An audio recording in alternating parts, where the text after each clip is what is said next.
Muito boa noite a todos. Cumprimento os nossos convidados, o professor Adalberto Campos Fernandes, cumprimento o Dr. José Villanova, o Dr. Amadeu Dias, o Dr. João Azevedo e todos aqueles que nos estão a ouvir e a assistir a este debate tão importante para o nosso Conselho e para a saúde em Portugal em geral.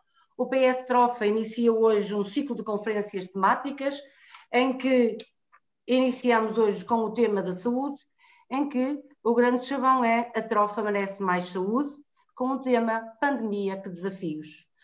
Começo por fazer uma breve apresentação dos nossos convidados e agradeço também já em nome do PS Trofa, agradecer a vossa participação e dar o vosso contributo, que é demasiado e toda a gente sabe o quanto vocês são importantes no plano nacional de saúde, quer ao nível o Sr. Professor Adalberto Campos Fernandes, quer ao nível da saúde em geral, e o senhor, e também no Sistema Nacional de Saúde, e o Dr. José Villanova ao nível da saúde do privado. E, portanto, apresento de imediato o professor Adalberto Campos Fernandes, que todos nós conhecemos muito bem, foi Ministro da Saúde no 21º Governo Constitucional, entre 2015 e 2018, médico especialista em saúde pública, professor catedrático convidado da Faculdade de Farmácia da Universidade de Lisboa, doutorado em Administração de Saúde pela Universidade de Lisboa, consultor estratégico na área da saúde da Santa Casa da Misericórdia de Lisboa, foi presidente do Conselho de Administração do Centro Hospitalar de Lisboa Norte, Hospital de Santa Maria e Hospital Polivalente, foi presidente do Conselho de Administração da HPP Parcerias Saúde S.A. do Hospital de Cascais, foi presidente do Conselho Fiscal do Instituto de Medicina Molecular, é autor de dezenas de artigos e comunicações, integra e integrou associações científicas nacionais e internacionais. Enfim, estaria aqui bem mais tempo a apresentar o professor Adalberto Campos Fernandes, mas vamos passar de imediato à apresentação de outro orador, o Dr. José Villanova. O Dr. José Villanova é conhecido também no panorama da saúde, mas mais no setor privado, é muito conhecido no nosso Conselho, foi o homem que fundou o Hospital da Trofa, o Grupo Trofa Saúde, e hoje podemos dizer que o Grupo Trofa Saúde é o grupo de saúde privada do Norte com mais implementação. O Dr. José Villanova é médico, é atualmente vice-presidente do Grupo Trofa Saúde e o diretor clínico de todo o grupo. Como já disse, ele foi o grande impulsionador da saúde privada, começando no nosso Conselho. Para nós é uma honra. Apresento também o Dr. João Azevedo. O Dr. João Azevedo é licenciado em Medicina com mestrado integrado pela Universidade de Coimbra, especialista em Medicina Geral e Familiar, pós-graduado em Gestão e Direção de Serviços de Saúde pela Porto Business School, exerce funções no Centro Hospitalar de Medoave e faz parte dos quadros clínicos de Continental Mavor, como todos nós sabemos também, é aqui nossa vizinha e é a quinta maior exportadora do país. Também o Amadeu Dias. O Amadeu Dias é professor, é licenciado em, só um bocadinho, é licenciado em Línguas e Culturas Estrangeiras, é mestre em inglês e espanhol, pós-graduado em em recursos humanos, é o presidente da Comissão Política do PS Trofa, é vereador no PS sem pelouro na Câmara Municipal da Trofa e é o candidato à Câmara Municipal da Trofa. Agradeço a todos o vosso contributo para que a saúde na Trofa seja mais saudável. Faço uma pequena introdução, também lembrando ao esforço que este governo fez no âmbito desde março de 2019, quando fomos confrontados com o primeiro caso de Covid-19 em Portugal. O país reinventou-se, o Ministério da Saúde fez aquilo que podia, teve por exemplo, ao nível reinventou também e reorganizou todo o Serviço Nacional de Saúde. Também gostaria de lançar o repto para que, após a pandemia, o que é que nós entendemos e com esta experiência, o que é que vai ser do sistema de saúde em Portugal? Vamos estar mais de mãos dadas e a cooperar o SNS, o setor privado e o setor social? É com esta realidade que nós vamos conseguir fazer face às listas de espera que, devido também ao Covid, foram-se atrasando e precisamos de as recuperar rapidamente, porque para além das mortes com Covid também temos o resto da atividade também um pouco parada, mas o Governo também não ficou parado nestas circunstâncias. O Governo readaptou o SNS, aumentou os ventiladores. Em março tínhamos 1.142 ventiladores e hoje temos cerca de 2.150 ventiladores. Também em número de camas ao nível de unidades de cuidados intensivos tínhamos 431 e hoje temos 1.411 e, portanto, triplicamos o número de camas em unidade de cuidados intensivos. Também ao nível da testagem, em março do ano passado, testávamos cerca de 2.500 testes por dia, hoje estamos a testar cerca de 45.000 testes por dia.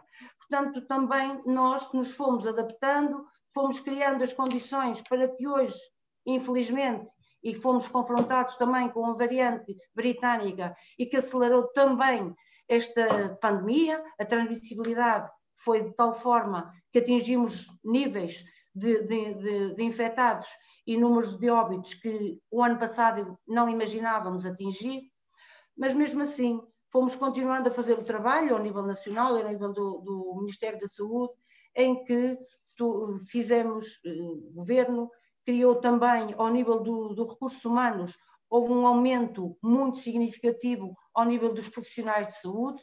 Nós em 31 de dezembro de 2019 tínhamos 135.400 profissionais de saúde em Portugal e hoje temos, em 31 de dezembro de 2020, temos 144.616. Isto foi um esforço enorme, um esforço jamais visto, quer ao nível do nosso país, ao nível da Europa e também ao nível do mundo. Hoje, já sem dúvida que houve um desaceleramento do número de infectados, mas não sou eu a pessoa ideal para falar disso. O professor Adalberto Campos Fernandes, que é especialista em saúde pública e, portanto, tem, sem dúvida alguma, um conhecimento e que é muito conhecedor desta situação e, portanto, já vou passar a palavra de imediato com alguns desafios, sobretudo o desafio de saber o que é que vamos encontrar a seguir à pandemia no nosso sistema de saúde, como é que nos vamos organizar, como é que vamos, sabemos que também ao nível do privado houve alguns acordos, mas são os suficientes? É preciso envolver mais os privados e o setor social?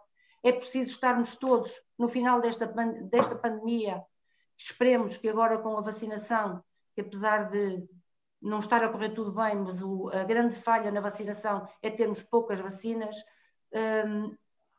qual vai ser o futuro de Portugal ao nível sanitário? Qual vai ser, nós temos uma lei de base de saúde que nos diz claramente que contamos com o setor privado pontualmente, sempre que necessário, mas será que isto é o suficiente? Será que não devemos todos estar de mãos dadas para podermos ter um sistema de saúde em Portugal mais forte?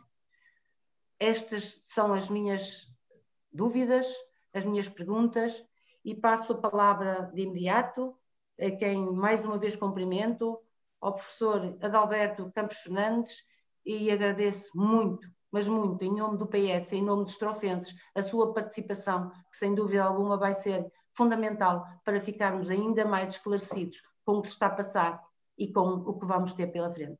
Tem a palavra, Sr. Professor. Obrigado. Boa noite, Sr. Deputada Joana Lima. É um prazer estar aqui convosco, um amigo, colega de profissão Dr. José Villanova, também o colega João Azevedo e o Amadeu Dias, enfim, responsável pelo PS da Trofa. Este desafio que me foi colocado é aquele tipo de pergunta, é aquele tipo de tema que é um tema que não é fácil, porque remete muito para uma capacidade de previsão em que nós temos que arriscar algumas tendências com algumas incertezas em cima da mesa que são muito grandes. Nós estamos a viver um momento muito difícil.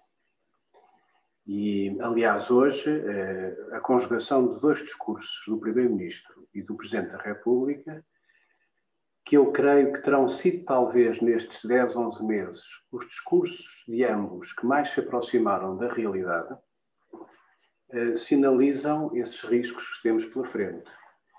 E não é um risco português, nós estamos a ver um risco planetário, um risco europeu, um risco que transcende a dimensão da saúde pública, é um risco que claramente impacta na economia e, por isso, impacta também na qualidade de vida e na sustentabilidade das democracias europeias.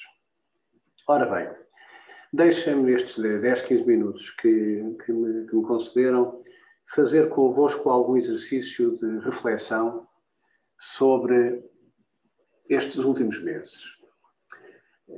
Em crises como esta, a tensão é muito grande, a tensão social, a tensão política, a ansiedade, a preocupação, isso é inevitável.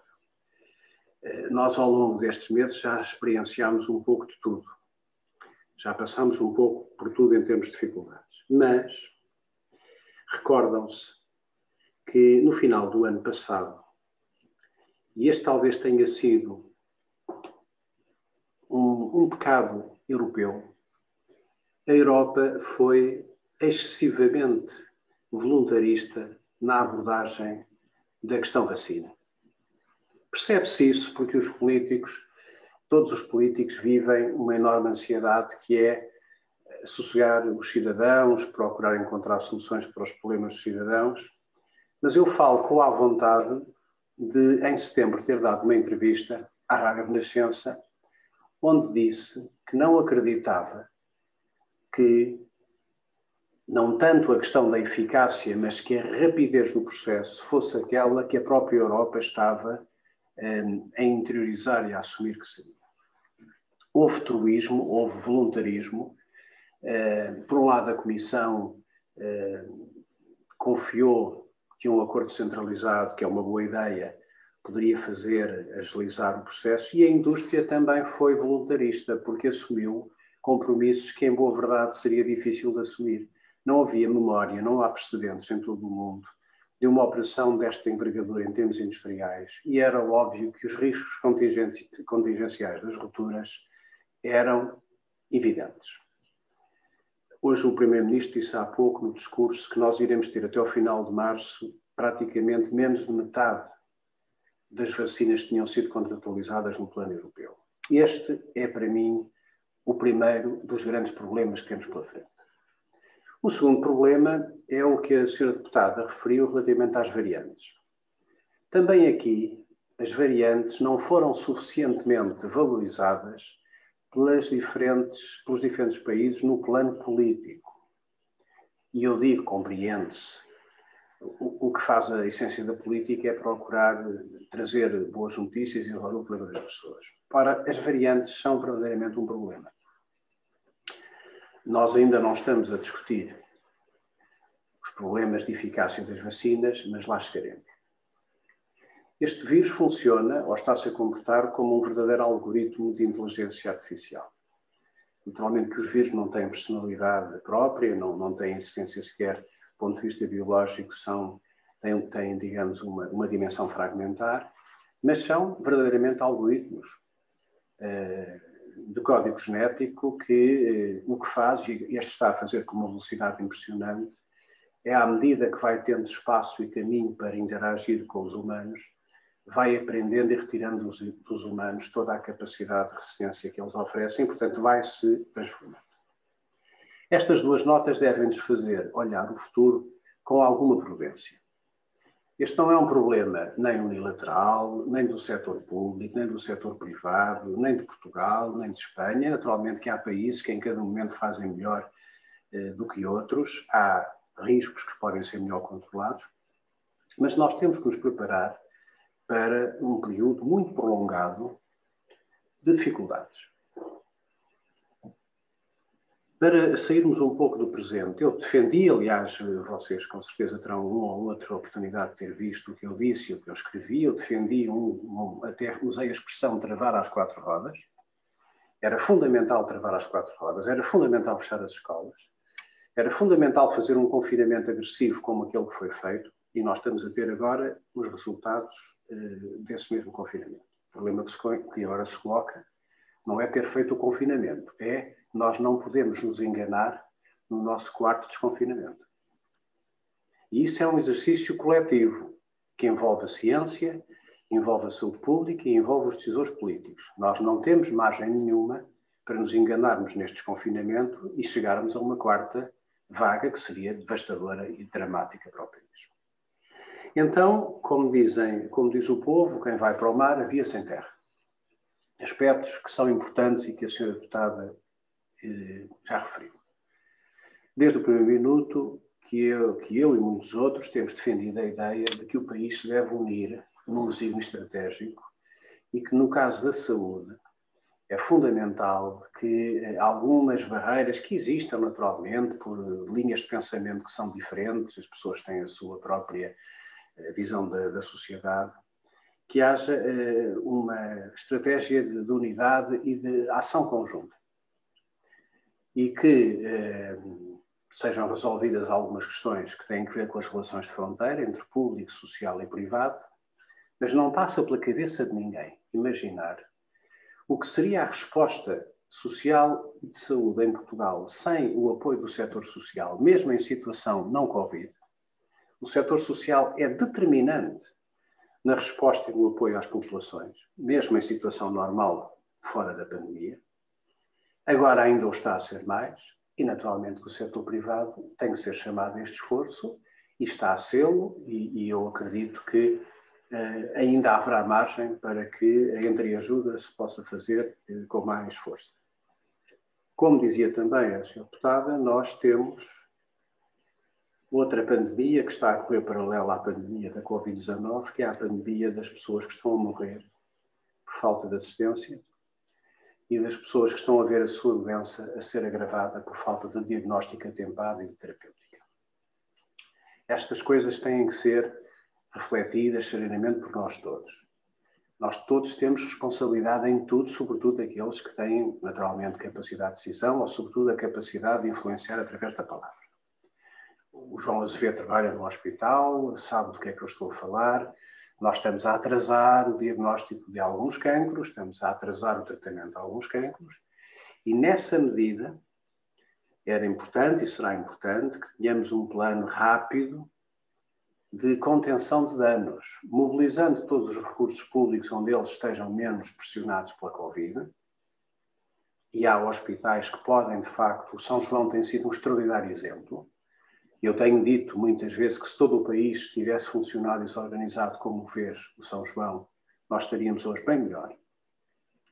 O São João nunca parou a atividade assistencial extra-Covid e geriu a pressão da Covid. Foi na segunda vaga foi o hospital mais pressionado, geriu muito bem. Aqui entramos naquilo que foi referido, que é como colaborar. Pois, o foco da ação política, seja de que partido for, de que governo for, é só um, são as pessoas. E são os resultados que nós entregamos às pessoas. Se nós pomos antes do interesse das pessoas uma qualquer querela legislativa, uma qualquer disputa ideológica, uma qualquer guerra de interesses corporativos, profissionais ou políticos, nós não estamos a fazer política nobre. Estamos a fazer outra coisa que não é política nobre. A política, na sua nobreza, tem apenas uma obsessão central, que é servir as pessoas. Estamos a falar do Conselho da Trofa. É um conselho industrial. Eu conheço, há muitos anos visitei a Continental, a fábrica da Continental, fiquei isto há muitos anos, Fiquei muito impressionado com a dimensão e com a importância e com o peso dessa unidade industrial. Portanto, tenho a ideia de que o Conselho da Trofa é um conselho muito industrial, que produz riqueza e que naturalmente é muito sensível às variações da economia. Se a economia está bem, estes conselhos ganham vitalidade; se a economia se deprime, geram desemprego e geram também restrições. Ora, o mais importante é que quando vocês, que são, sobretudo o Amadeu e o João, são pessoas locais, que têm uma preocupação da política local, é todos os dias, quando acordam de manhã na ação política, pensarem: o que é que eu posso fazer de melhor pela minha gente? Ora, a minha gente, infelizmente, é pobre. Nós temos muitos portugueses que vivem abaixo do limiar de pobreza. A maior parte da nossa gente não tem liberdade de escolha, não sabe escolher. Depende daquilo que nós fomos capazes de lhe devolver. São pessoas com muita idade.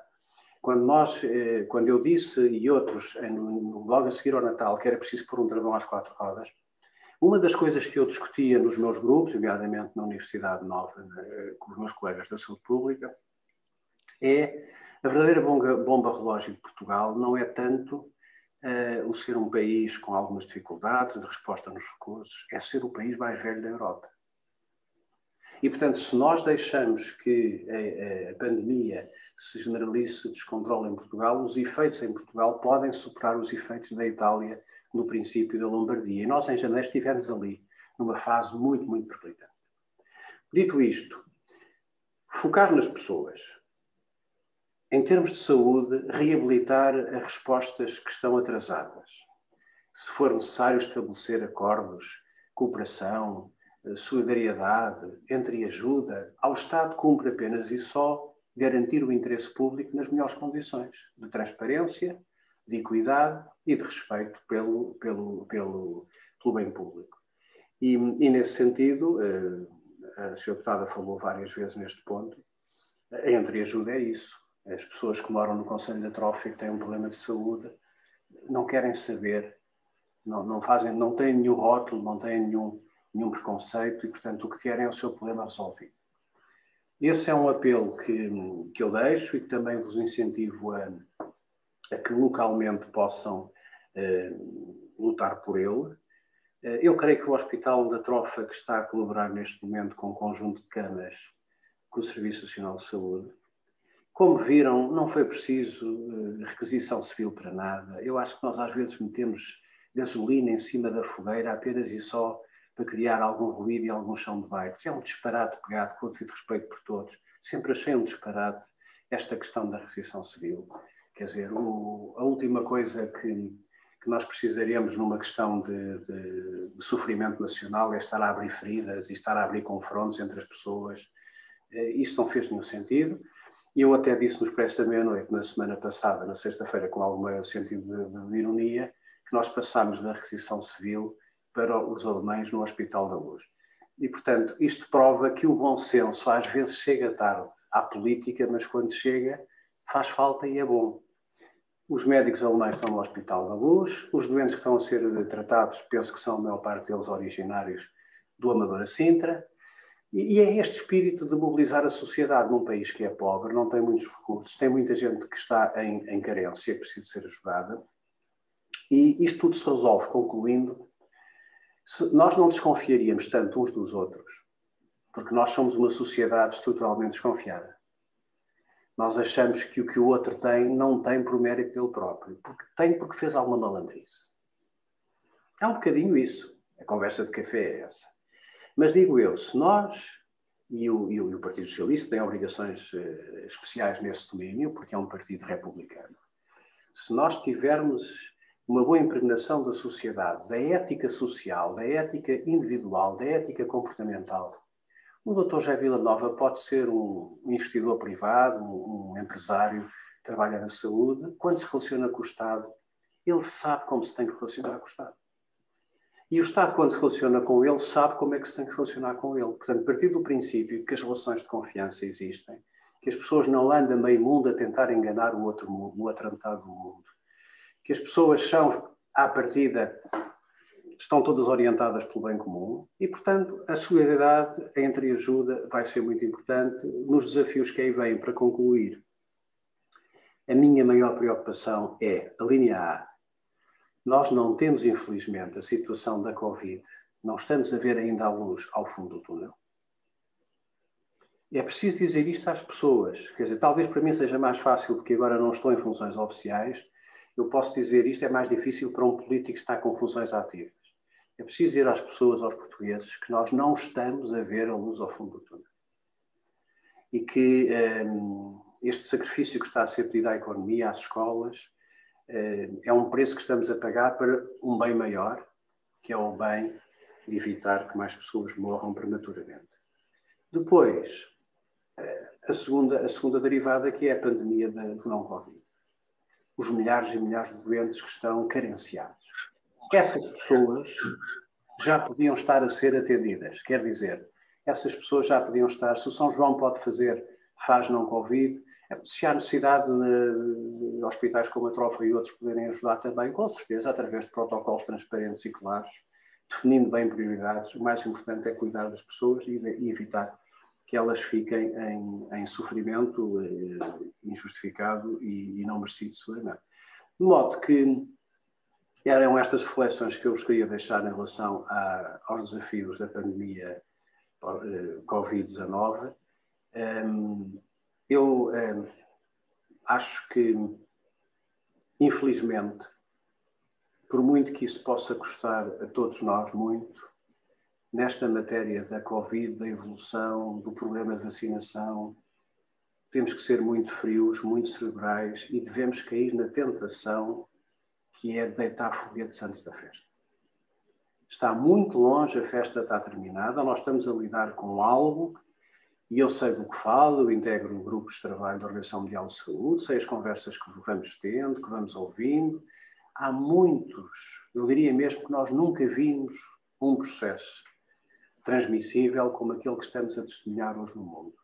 E por isso, sem alarmismos e sem pânico, cabeça muito fria, entreajuda, solidariedade, pensar naquelas pessoas que estão sozinhas e que têm menos facilidade de chegar aos meios de resposta e continuar todos os dias a trabalhar e a lutar para que saiamos disto nas melhores condições possíveis.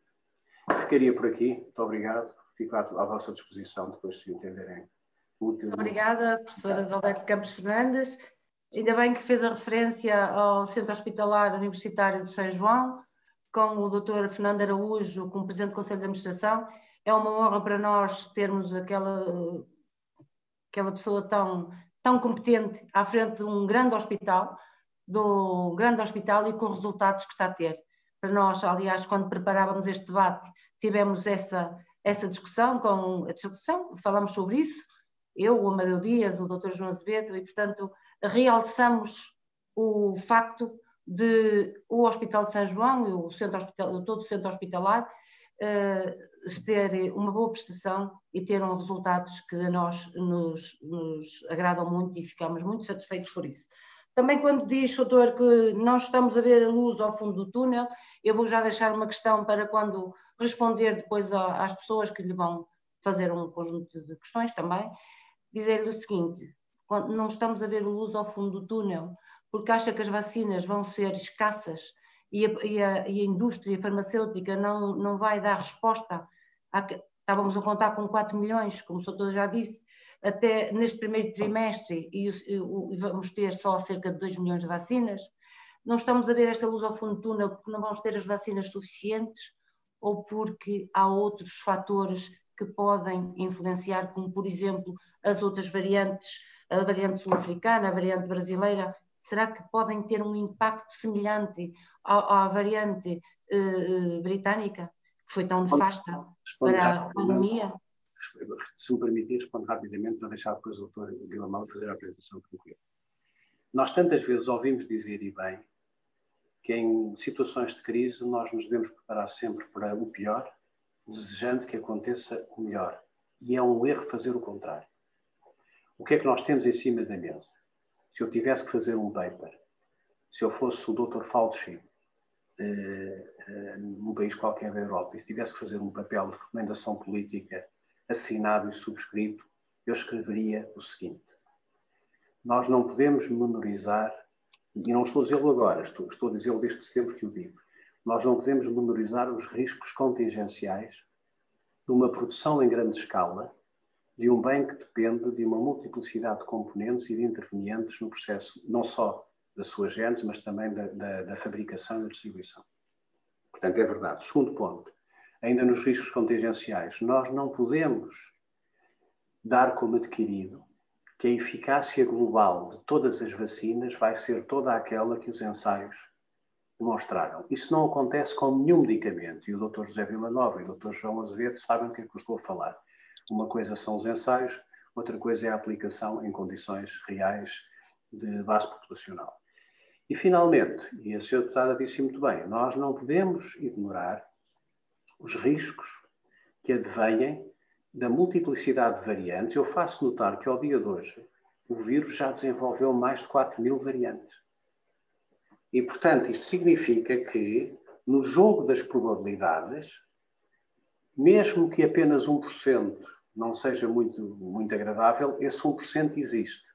Portanto, não é assustar ninguém, não é dizer à população que isto não tem solução. O que nós temos de dizer à população, e hoje os dois discursos foram nesse sentido, é de que o caminho ainda é muito escuro, é preciso estarmos muito unidos, muito resistentes, porque temos riscos que ainda não estamos a controlar. É só isso que eu queria dizer. Se porventura daqui por 2 meses o ciclo de produção industrial se explodir e começarmos a ter, por exemplo, olha, Sra. Deputada, para a discussão, eu deixo-vos aqui, calmo já, um tema que é muito interessante. A Irlanda acabou de fazer aquisições da vacina russa e da vacina chinesa. A Hungria desistiu do processo de compra coletiva europeia e comprou apenas vacinas russas. É um tema interessantíssimo para nós discutirmos depois, se acharem bem, da intervenção do Dr. Villanova. Muito obrigado. Muito obrigada, Sr. Professor. Deixou-nos uma reflexão bem interessante, sobretudo nesta segunda parte e nas respostas às perguntas que eu gostava muito de ouvir, e fiquei muito satisfeita com as respostas. E agora temos o nosso conterrâneo, o Dr. José Villanova, o homem que lançou os cuidados, a saúde privada no Conselho da Trofa e expandiu-a pelo país, e hoje temos na Trofa o maior grupo de saúde privada no norte do país, que teve início a sua atividade no nosso Conselho. Portanto, Doutor, a palavra é sua. Muito obrigada mais uma vez por ter aceito o nosso convite e diga de sua justiça, se faz favor. Muito obrigado, El. Não há dúvida que é com grande satisfação que aproveito a oportunidade de debater este tema que nos aflige a todos e sobretudo na presença de amigos conterrâneos e de um colega que já conheço há muitos anos, que é uma figura ilustre da saúde em Portugal, não só pelas funções que já desempenhou, mas também pela extensa obra que tem em várias áreas da saúde. Trata-se, portanto, do professor Adalberto Campos Fernandes. Aqui o que se espera que eu possa falar é daquilo que eu conheço, que é e como é que uma organização privada, como o Grupo Trofa Saúde, com as responsabilidades que tem, quer no norte do país, quer a nível nacional, este nosso projeto aqui da Trofa, que nasceu aqui na Trofa, com o primeiro hospital, é hoje um dos 4 maiores grupos nacionais. É líder no Norte, é óbvio, mas é um dos maiores grupos nacionais. Portanto, para mim, pessoalmente, é uma satisfação que estive na base desse projeto, com outros conterrâneos, vários, que todos conhecem, mas também, naturalmente, porque hoje temos também um papel importante na saúde e, em especial, nesta crise gravíssima.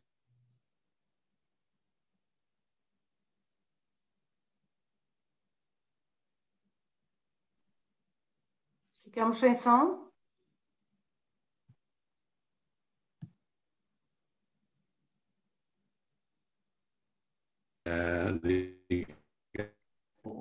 uma organização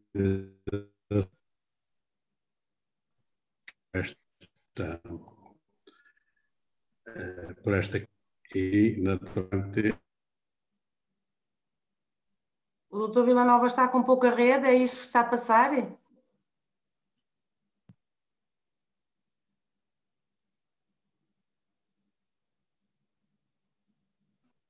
Perdemos o...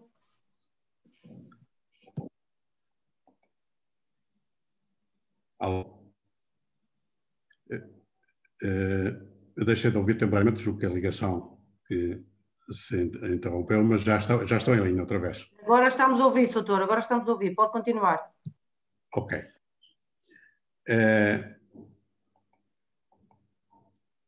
Eu trouxe aqui um conjunto de temas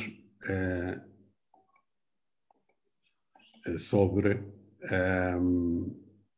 para me ajudar na apresentação de como é que uma organização que o Grupo Trofa viveu, portanto, esta situação. O Grupo Trofa, neste momento, é um grupo que dispõe de um conjunto vasto de camas a nível nacional. 1.274 camas, temos mais camas, por exemplo, o Hospital São João, só para ver a dimensão. Temos 3 unidades de cuidados intensivos e 39 salas de operações. E agora, com a crise, desenvolvemos 9 unidades de Covid Drive e uma unidade de internamento de Covid.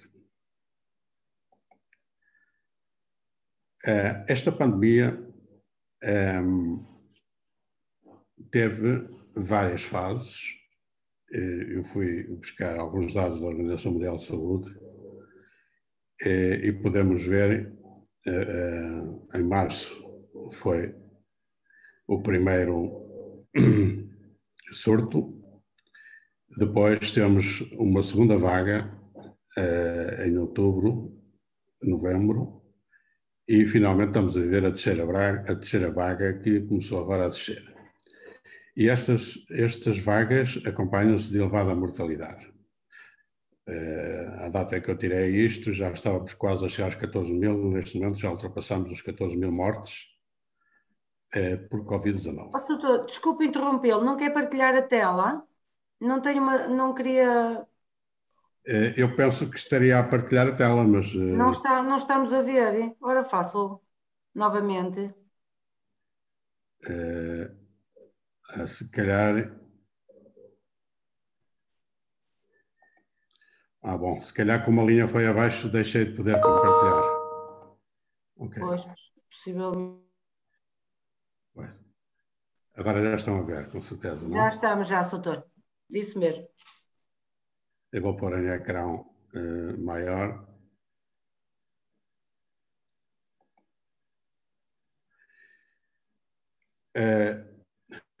Outros dados, esta imagem não é do Hospital São João, é do Hospital Santa Maria.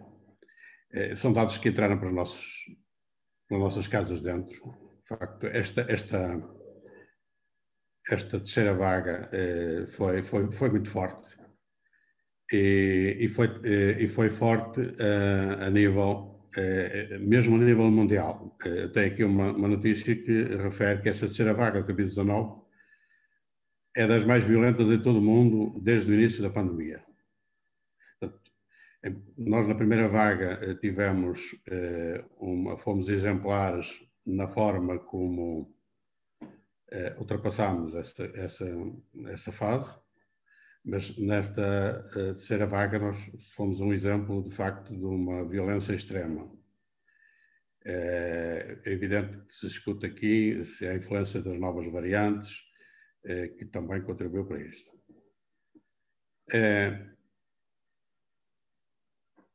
Tenho também aqui uma notícia que acho interessante partilhar, que é o facto, portanto, fala-se muito de recursos públicos e recursos privados. Não nos podemos esquecer que metade da população tem 2 sistemas de saúde disponíveis. Um é o sistema público, temos todos, e o outro é os sistemas privados. Seguros de saúde, há 2.930.765 portugueses que em setembro tinham seguro de saúde. Portanto, 3 milhões praticamente de portugueses têm seguro de saúde, ou cerca de 1 milhão têm a ADSA, e os outros subsistemas todos, e portanto podemos dizer que metade da população portuguesa tem acesso ao sistema público e ao sistema privado. Isto é importante para vermos o que é que vai acontecer a seguir. Nesta história que ainda vai, como disse o professor Adalberto Campos Fernandes, nós ainda não sabemos o fim desta história. Nós passamos várias etapas, é um livro com vários capítulos, passamos vários capítulos, mas ainda não chegámos ao último capítulo.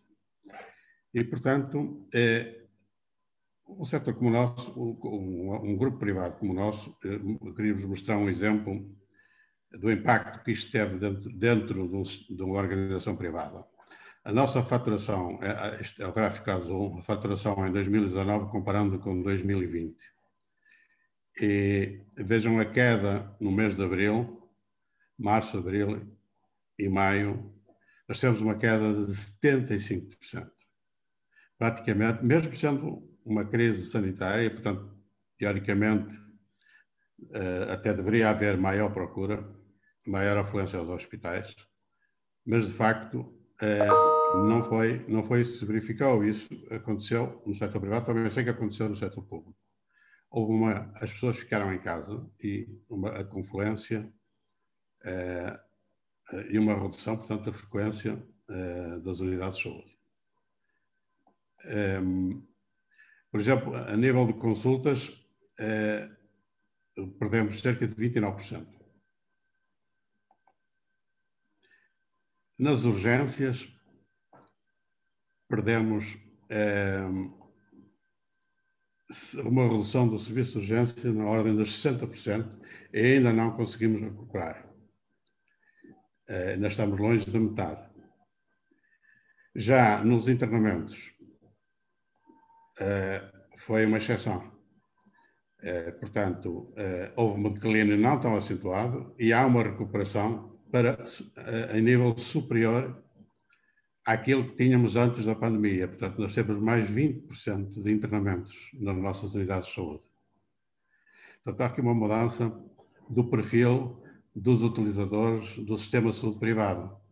Quer dizer, a nível de ambulatório e a nível das urgências, houve uma queda acentuada de 29% e 60%. Mas a nível da ocupação do internamento, a taxa de ocupação subiu 20%.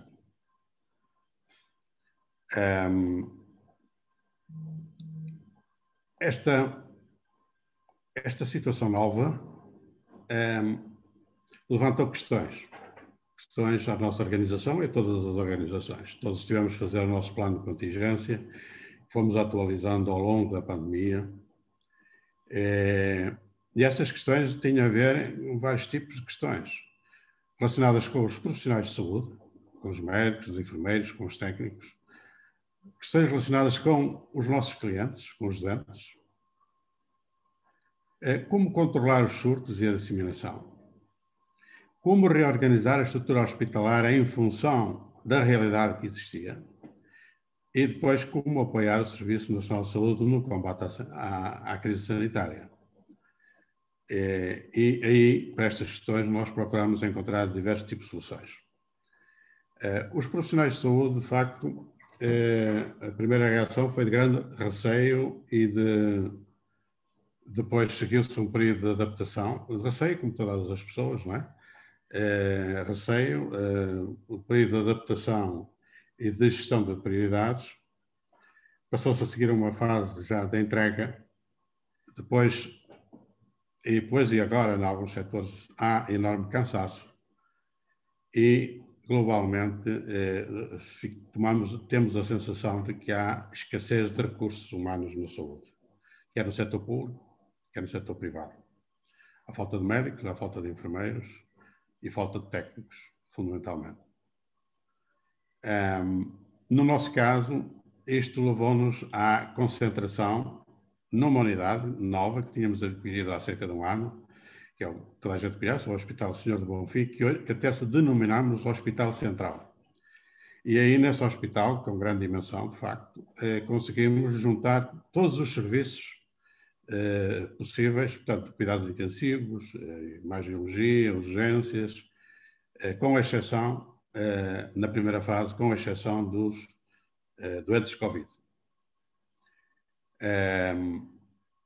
Foi necessário redefinir, implementar uma série de processos com vista a proteger os nossos doentes e os nossos profissionais de saúde, processos de higienização, processos de triagem, check-in antes de entrar, claro, que foi uma fase que havia até a necessidade de fazer inquéritos, a proibição de visitas, a redução, a restrição do número dos acompanhantes do doente, que era uma atividade, na atividade privada era habitual as pessoas serem acompanhadas e, portanto, tivemos que restringir isto.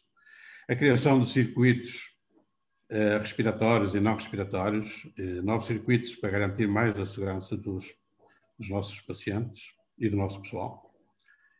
E, portanto, tudo isto levou a uma reorganização interna das unidades de saúde, motivo para tornar possível a segurança, poderem continuar a receber cuidados de saúde em segurança. E com estas medidas, a curva, o receio das pessoas e dos profissionais foi diminuindo e restabeleceu-se a partir de abril, portanto, começou a subir e restabeleceu quase a normalidade. Num serviços mais, noutros menos. Tivemos que proceder a uma reorganização interna dos hospitais, na sequência também das limitações dos recursos humanos, e desenvolver novas respostas. Nós temos, como disse há um bocado, 9 Covid drives para fazer testes, portanto, rapidamente é uma necessidade. O setor privado teve que ajudar o setor público na disponibilização de testes e massificação da testagem, e parece-me que ainda esse esforço, se calhar, ainda vai ter que ser aumentado. E outra questão importante foi como apoiar a rede pública, a rede do Serviço Nacional de Saúde. Eu vou desenvolver este tema um pouco mais à frente. E terminava esta nossa resposta, digamos, vendo aqui, apontando aqui três fases diferentes. Na primeira vaga, nós, os privados, juntámos-nos todos através da Associação da Hospitalização Privada e entramos em diálogo com o Ministério da Saúde. Eu próprio fui a Lisboa e reuni com toda a equipa do Ministério da Saúde. Foram extremamente simpáticos. Foi um diálogo muito construtivo, toda a equipa, desde os 2 secretários de Estado até próprias outras estruturas de alto nível do Ministério da Saúde, e estávamos todos apreensivos do que é que seria a primeira vaga, e todos estávamos a refletir o que é que nós todos poderíamos contribuir para socorrer e ajudar as pessoas. Sem falar em números, sem falar no aspecto financeiro, nós nunca pusemos isso em cima da mesa e todos nós nos dispusemos a contribuir, digamos, com recursos de pessoas e de equipamentos para o Serviço Nacional de Saúde. Chegou a ser negociado e esteve escrito e tivemos acesso ao draft de um acordo com o Ministério da Saúde nessa fase, mas felizmente não foi necessário implementá-lo porque a pandemia, entretanto, foi diminuindo e a senhora Ministra, enfim, não teve necessidade de assinar esse despacho. No entretanto, nesse período, nós disponibilizámos, por exemplo, o Hospital de Vila Real para apoio à população de Vila Real. O nosso Hospital de Vila Real recebeu doentes, houve vários surtos em lares em Vila Real, nós recebemos pacientes que não tinham vaga no Hospital Público e fizemos uma parceria com o Hospital de Vila Real e havia pessoal do Hospital de Vila Real que ia, junto à nossa unidade, ajudar-nos a tratar esses doentes. Também tivemos várias reuniões com o Centro Hospitalar de Braga e disponibilizámos uma das 3 unidades que temos em Braga, o Hospital Braga Centro, disponibilizámos de retaguarda, caso necessário, ao Hospital Público de Braga, que também não veio a ser necessário. E na Boa Nova fizemos um projeto muito interessante, que não foi necessário concluir, mas que muito interessante, que foi transformar aquele hospital num hospital Covid. E então disponibilizamos 12 camas de cuidados intensivos que poderiam passar em fases diferentes até 30 camas e capacidade para internar até 50 doentes Covid. Esse projeto esteve prestes a arrancar se o protocolo com o Ministério da Saúde fosse assinado. Como não houve necessidade de assinar o protocolo, nós não chegámos a avançar. E nesta primeira vaga, portanto, a nível do Serviço Nacional de Saúde, para além daquilo que eu referi, foram os testes à população. Imediatamente aderimos aos P1s, digamos, passamos a aceitar os P1s para testes Covid. Já na segunda e terceira vaga, obviamente que a resposta teve que ser muito mais intensa. Doutor, vamos ter que ser mais rápidos. Okay. Um bocadinho mais rápido na apresentação, está bem? Pronto, tenho uma certa tendência a dispersar, mas vou procurar focar-me. Eu gostaria aqui de salientar que temos atualmente disponíveis para o Serviço Nacional de Saúde 372 camas. Estão utilizadas em mais de 80%. Vejam bem o número. E das quais, além disso, mais 20 camas Covid, portanto, para o Serviço Nacional de Saúde. Temos também na Amadora um protocolo com o Hospital da Amadora. Já fizemos mais de 500 cirurgias com médicos do Hospital da Amadora. E vales SIGIC, já captivamos mais de 1.500 vales SIGIC. Portanto, se alguém disser que não há cooperação com o sistema público do setor privado, engana-se redondamente, porque de facto nós estamos a fazer um grande esforço de colaboração. Agora, a terceira fase será a nova pandemia. De facto, os epidemiologistas receiam a emergência de uma nova crise sanitária, porque relacionada com doentes crónicos, com doentes oncológicos, não Covid, não diagnosticados e não tratados. E aí abrimos a porta, naturalmente, a novas convenções, a nível já das consultas também e das urgências. E, finalmente, eu queria deixar aqui só uma pequena apontamento numa visão pessoal sobre este papel da relação público e privado. Nós sabemos que até aqui a relação público-privado tem sido progressiva e as relações têm vindo a ser cada vez mais intensas. Eu estou convencido que nós vamos passar a uma fase em que o setor público e privado vão trabalhar em sinergia e com uma gestão estratégica dos recursos globais. O sistema antes, a minha visão é que, apesar de fragmentado em sistemas paralelos e de um certo pudor ideológico, é um facto, mas o Serviço Nacional de Saúde e os privados têm vindo a convergir step by step. Este é um facto. Nós temos esses dados patentes. Mas nós estou convencido que esta visão vai ainda mais longe, vai haver uma aceleração na integração dos sistemas de saúde. Com sinergia, procurando sinergia e com pragmatismo, de forma a atingir uma melhor gestão global dos recursos nacionais. Porque hoje, no passado, mais recente, o foco era mais no diagnóstico e tratamento da doença na comunidade. Portanto, nós estávamos todos preocupados em minorar o sofrimento, mas aquilo que aí vem obriga-nos a pensar mais em melhor saúde. E, portanto, nós estamos num processo em que a informação é estática. Eu hoje vou ao hospital público, a informação fica lá, amanhã vou a outro hospital público ou privado, a informação não chega lá. E isso é um problema que vai ser radicalmente mudado nos próximos anos com o advento da transformação digital. A transformação digital vai e já está a mudar a forma de fazer saúde. Por outro lado, a questão não é desconfiança nem de confiança.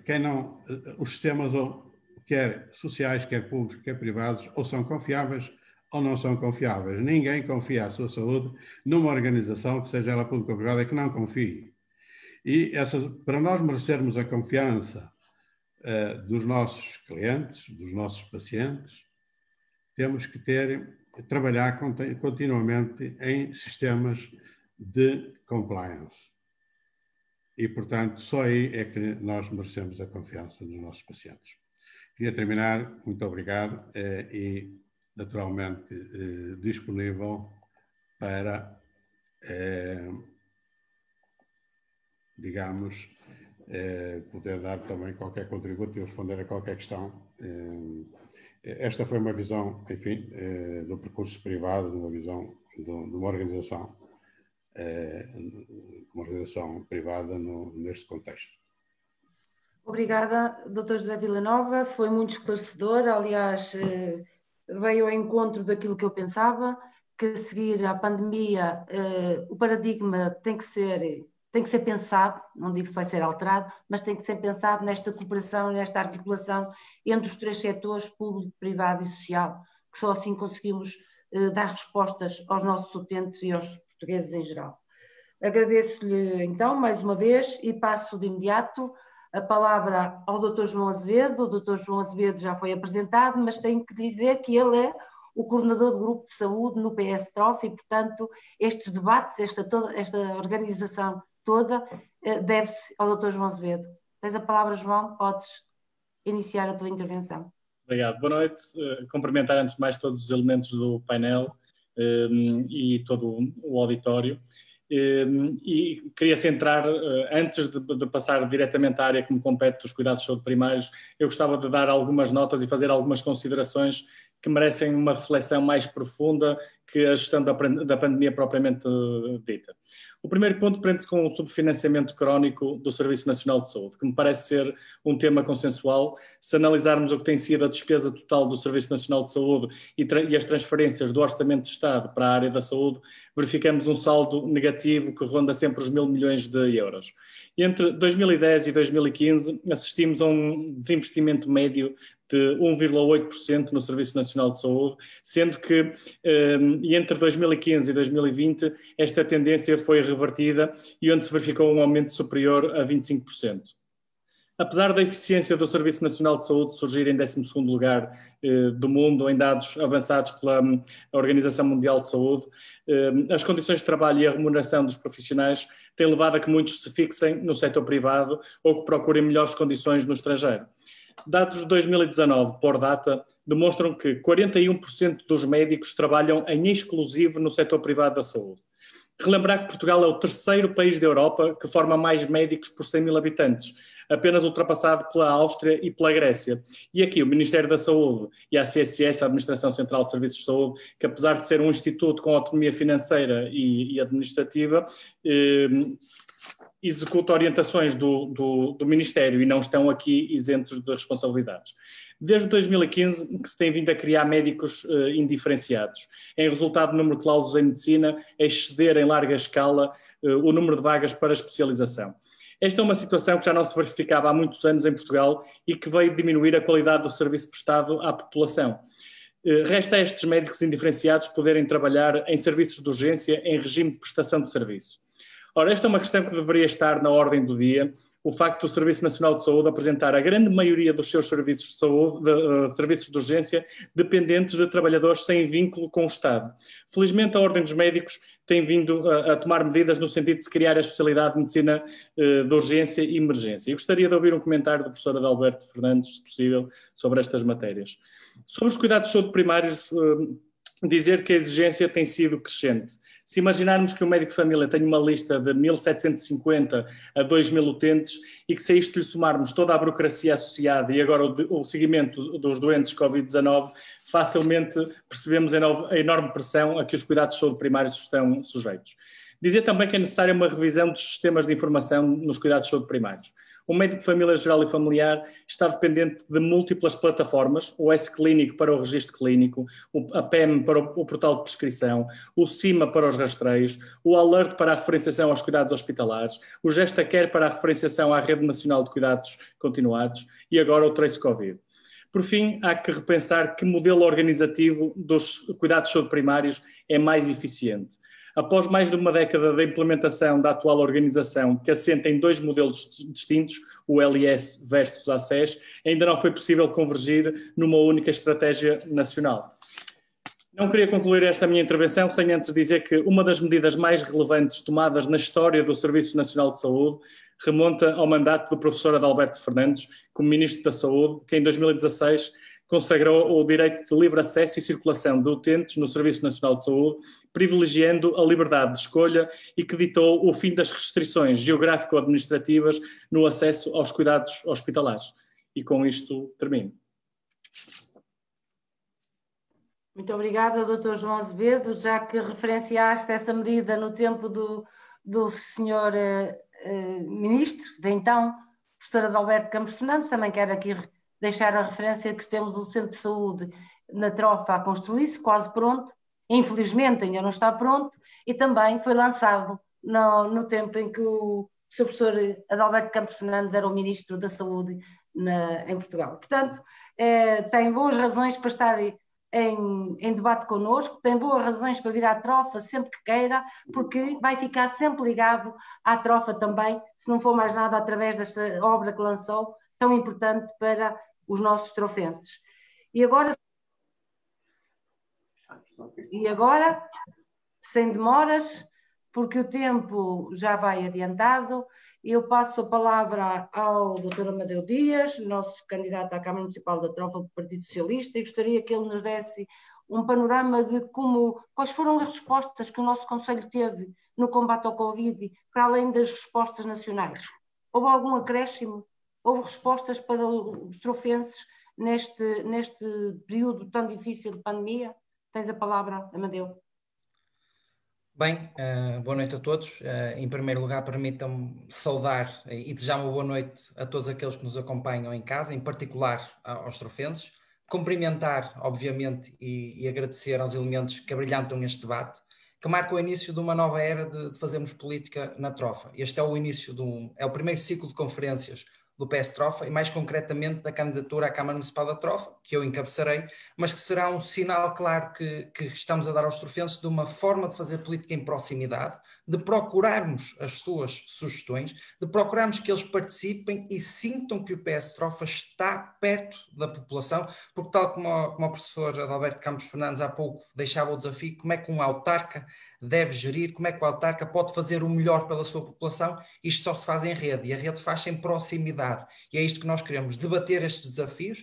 Nós estamos a dar início no início deste mês a um conjunto de iniciativas que vão decorrer até outubro, nas diferentes áreas, nas diferentes temáticas, que visam principalmente isto, ouvir interlocutores que fundamentam e que nos ajudam a percepcionar as nossas políticas públicas, as nossas apostas para o Conselho da Trofa, ouvir os nossos intervenientes locais nas diferentes áreas e perceber depois quais são as linhas mestras que o Partido Socialista apresentará à população. Portanto, o nosso objetivo, como eu estava a dizer, até outubro, passa por discutirmos as grandes áreas de intervenção, onde o poder local, e mais em particular as autarquias, podem ter um papel preponderante através da escolha das suas prioridades nas políticas para o desenvolvimento do território, e desse modo nós vamos contribuir decisivamente para a melhoria de qualidade de vida, no nosso caso, evidentemente, de todos os trofenses. Iniciamos este mês com a saúde, porque é simples, atravessamos desde março de 2020 um período extremamente exigente, onde já perdemos milhares de pessoas, e quando falamos de perder milhares de pessoas, devemos refletir de onde vimos, onde estamos e para onde vamos. Porque não é de ânimo leve que isto acontece, não é de ânimo leve que podemos assistir a estes acontecimentos, e temos a felicidade de estarmos a ser protegidos por um batalhão de recursos humanos que são incansáveis, que estão na linha da frente deste combate, resistindo de forma heroica, porque é disto que se fala, os nossos profissionais de saúde, os nossos agentes de proteção civil, todos aqueles que diariamente estão na linha da frente, permitem que nós possamos estar e possamos ter os nossos cuidados e estarmos bem e a vivermos dentro das nossas limitações dias menos complicados. Nós vivemos meses em que as nossas liberdades estão restringidas, como eu estava a dizer, os nossos direitos e garantias estão limitados e quando assim é, percebemos bem a complexidade do momento. Atendendo ao percurso que os intervenientes têm, como é óbvio, e de todos os assuntos que foram já explorados, eu decidi agora refazer um bocadinho a intervenção e vou focar, como a Joana disse, e bem, na gestão autárquica no que à saúde diz respeito. E acho que devo fazê-lo numa esfera que considero ser a mais apropriada, aproveitando as sinergias que a rede do SNS evidencia, neste caso o Centro Hospitalar Médio Ave e o ACES Santo Tirso de Trofa, no que ao Conselho da Trofa concerne. E numa análise mais rigorosa, e esta análise mais rigorosa, digo eu, terá que ter em conta sempre estes municípios, estes 3 municípios, Trofa, Santo Tirso e Famalicão. E permitam-me que vos diga isto, e assim até fico mais à vontade, porque são municípios liderados quer pelo Partido Socialista, quer por coligações do PSD-CDS, portanto, não há aqui um fator político que vá influenciar a minha visão, mas há um fator também que me levou a escolher esta abordagem, que são as semelhanças que existem no ponto de vista socioeconómico nestes territórios. E, portanto, este contexto extraordinário que vivemos de combate a uma pandemia, onde o que está em causa é a saúde pública de todos, deve merecer, quanto a mim, uma convocatória que é suprapartidária. Há, na minha opinião, também 2 eixos, 2 pilares que deveriam ser, e repito, deveriam ser inquestionáveis para fazer face a esta pandemia. O primeiro, a definição de um plano estratégico de saúde, evidentemente, tem que existir, direcionado com as políticas públicas certas para este contexto, onde é notório que é necessário um planeamento quase diário em rede com os diferentes agentes, quer de saúde, de proteção civil e em rede com as IPSS, evidentemente. E um outro pilar de funcionamento em rede com todas as juntas de freguesia, ou seja, uma autarquia que não tenha uma rede alargada juntamente com as suas juntas de freguesia, não pode nem vai conseguir servir da melhor forma este combate. Portanto, sendo as juntas de freguesia os órgãos mais próximos da população, uma autarquia que não crie desde o momento inicial uma articulação bem definida, um acompanhamento diário, uma descentralização até de tarefas com as juntas de freguesia, vai estar irremediavelmente atrasada na resposta que vai dar.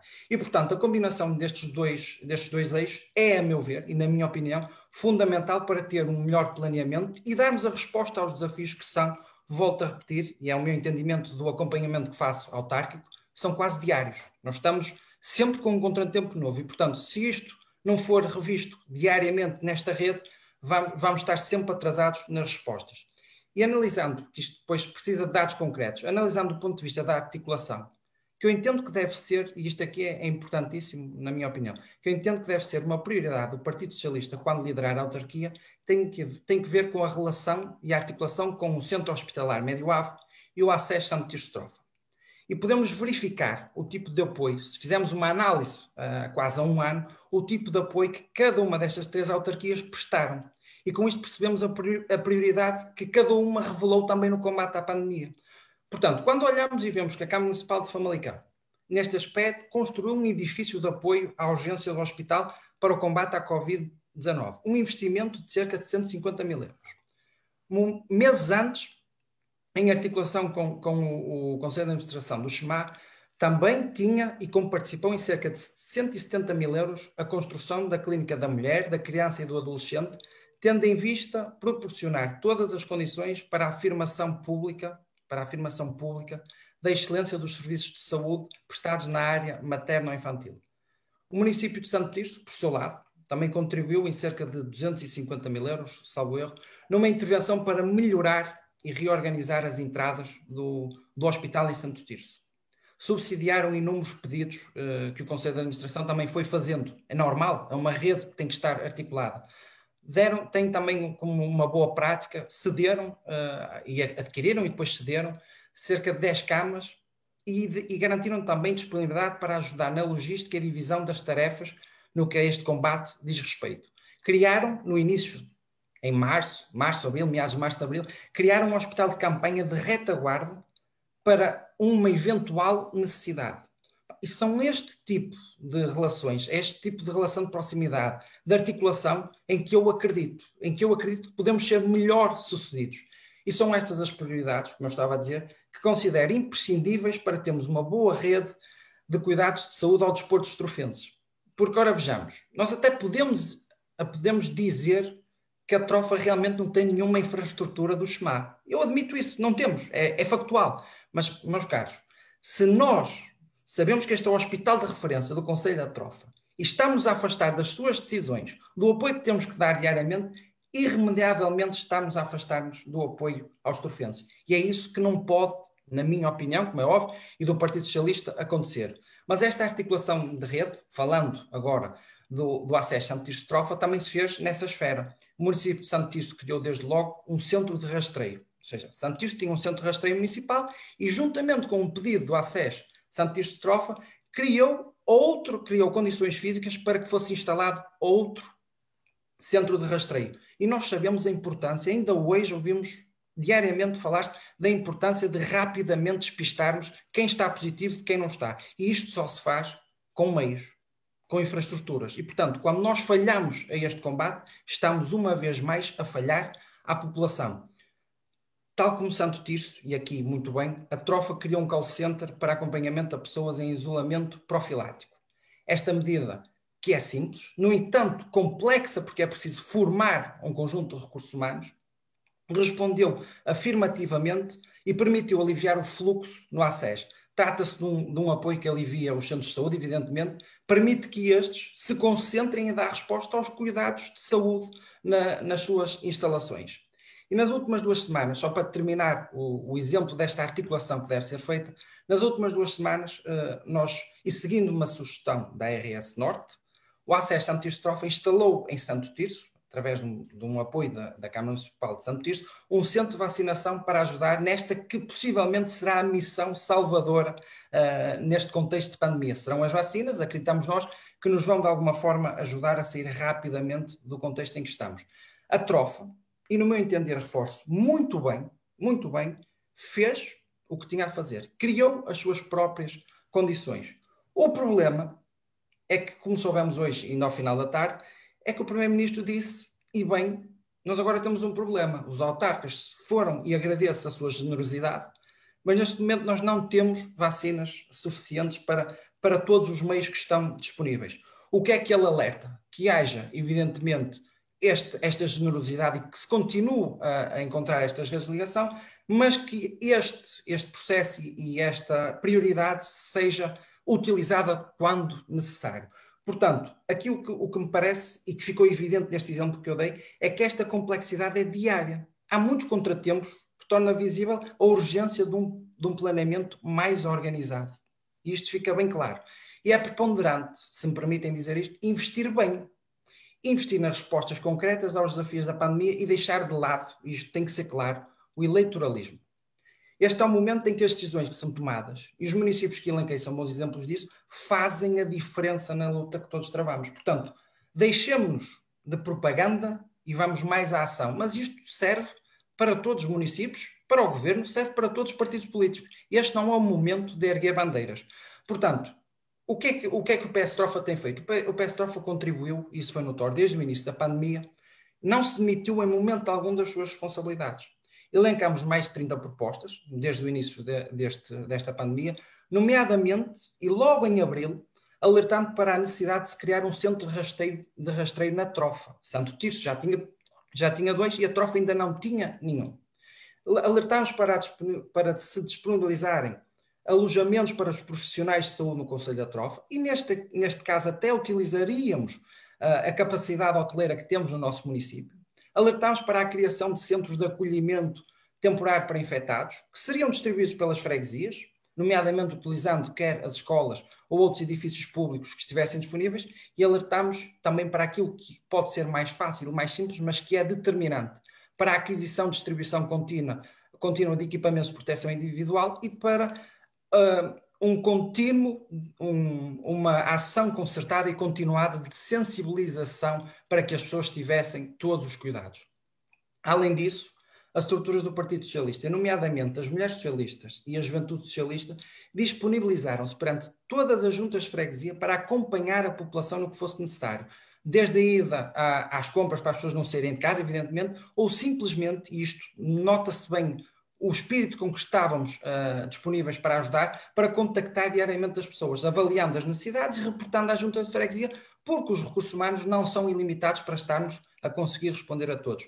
Portanto, e respondendo ao repto que o professor Adalberto Campos Fernandes me deixou, sobre o papel que um autarca tem no sentido de melhorar a vida das suas populações, a visão que eu tenho para o combate a um desafio como este não pode ter momentos de desleixo e muito menos nos podemos dar ao luxo de olhar para as diferenças políticas quando somos poucos. Isto é importante, nós não somos imensos. Portanto, volto a insistir, 2 eixos fundamentais, planeamento diário em rede com os agentes de saúde, proteção civil e IPSS, e uma estratégia em rede com as juntas de freguesia. Sem isto, a meu ver, ao nível local, a resposta vai ser sempre insuficiente. E o PS Trofa não se demitiu das suas funções, procurou sempre as melhores soluções e colocou-as à disposição do Executivo Municipal. Isso era importante que ficasse claro. E é importante, só para terminar mesmo, repetir que este não é, nem foi para o PS Trofa, momento de exacerbarmos a nossa ideologia ou erguermos a nossa bandeira do partido. É um momento em que todas as soluções, mas mesmo todas que apresentamos, visam colmatar-se uma única coisa: os problemas dos trofenses. E foi isso. É esta a abordagem, é a análise. O meu papel deve ser este. Se o PS vencer as eleições, deve seguir este caminho, mas o mais importante é, enquanto não chegamos a esses processos, nós temos que ser um só. E não nos podemos, repito, dar ao luxo, porque temos diferenças ideológicas, porque temos diferenças clubísticas, neste caso partidárias, de dispensarmos, seja a oposição, seja quem está no poder, porque isso aí, repito, é demitir-nos daquilo que são as nossas funções. Eu bem sei que quem é eleito tem o seu programa eleitoral, mas a pandemia não fazia parte de um programa eleitoral. A pandemia não faz parte de nada. A pandemia é um acontecimento raro que nos assola e que nos transtorna o nosso dia-a-dia, e se não houver a capacidade, se não houver a maturidade democrática de percebermos que somos poucos, se não tivermos essa capacidade, então fica mais difícil responder. Eu acho que, fazendo esta análise do que foram os exemplos dos 3 municípios, não preciso me alongar muito mais e passo a palavra então à Joana. Muito obrigado. Muito obrigada, Madalena, cheio de garra, cheio de energia, cheio de determinação. Eu também já fui assim, agora já estou a ficar um bocado passada, mas fico muito satisfeita com essa tua energia e com essas tuas propostas. Eu passava a ter de imediato a palavra novamente. Vais fazer a gestão das perguntas que estão online, para depois, de uma forma muito rápida, são 11 horas. Tínhamos previsto que esta conferência ia durar em cerca de 1h30, está quase a terminar o horário previsto. Eu vou só ver do telemóvel para poder ler e deixar para depois terminar com 5 minutos a cada orador, ao Sr. Professor Adalberto Campos Fernandes, ao Dr. José Villanova e ao Dr. João Azevedo, se entenderem, e a ti também, o mais rápido quanto possível colocas as questões. Tá claro, bom? Claro. Uma pergunta, Juliana Sá: transformação digital em saúde, haverá foco estratégico e efetivo nesta questão? Além de se dizer que é uma prioridade, é mesmo? Tem que ser o mesmo? Maria Marques, boa noite a todos. Gostaria de endereçar a minha questão ao Dr. Villanova e ao Dr. João Azevedo, no sentido de tentar perceber o que, no vosso entender, falta para haver uma melhor cooperação dos privados com o setor público neste contexto pandémico. Muito obrigado. E acho que isto pode ser extensível ao professor Adalberto Campos Fernandes, que sabe também, terá essa resposta na ponta da língua. Portanto, podemos ter aqui 3 opiniões que até são enriquecedoras e que se complementem. Paulo Oliveira: a Trofa teve apoio da Câmara. Viviana Barreiras: o que distingue efetivamente a gestão do Hospital de São João com a do Santa Maria? Como se justifica esta diferença? Dr. João, tem competência em gestão hospitalar. Qual a sua visão? Uma vez mais, Viviana Barreiras: por que motivo a ARS Lisboa e Val do Tejo apresentam um orçamento superior ao da ARS Norte, quando na região Norte há mais utentes? Pergunta para o Dr. João, que é o profissional da ARS Norte. José Santos: Gostaria de questionar o professor Alberto Campos Fernandes sobre o intervalo entre a toma da primeira e a segunda dose da vacina. Há países que estão a ter um prazo maior que os 20 dias que estão a ser aplicados em Portugal. Tendo em consideração a escassez na entrega das vacinas, não seria mais vantajoso alargar o prazo entre a primeira e a segunda toma e assim abranger mais pessoas com a primeira dose? Para já, são estas as questões que me fizeram chegar.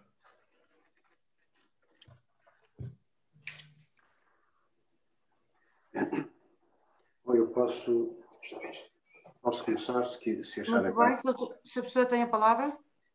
Há aqui uma pergunta que é de uma das pessoas que está a assistir, que é a Juliana Sá, que fala de transformação digital, que cola muito também com a reflexão que o João Azevedo fez sobre a transformação digital e os sistemas de informação. Bom, nós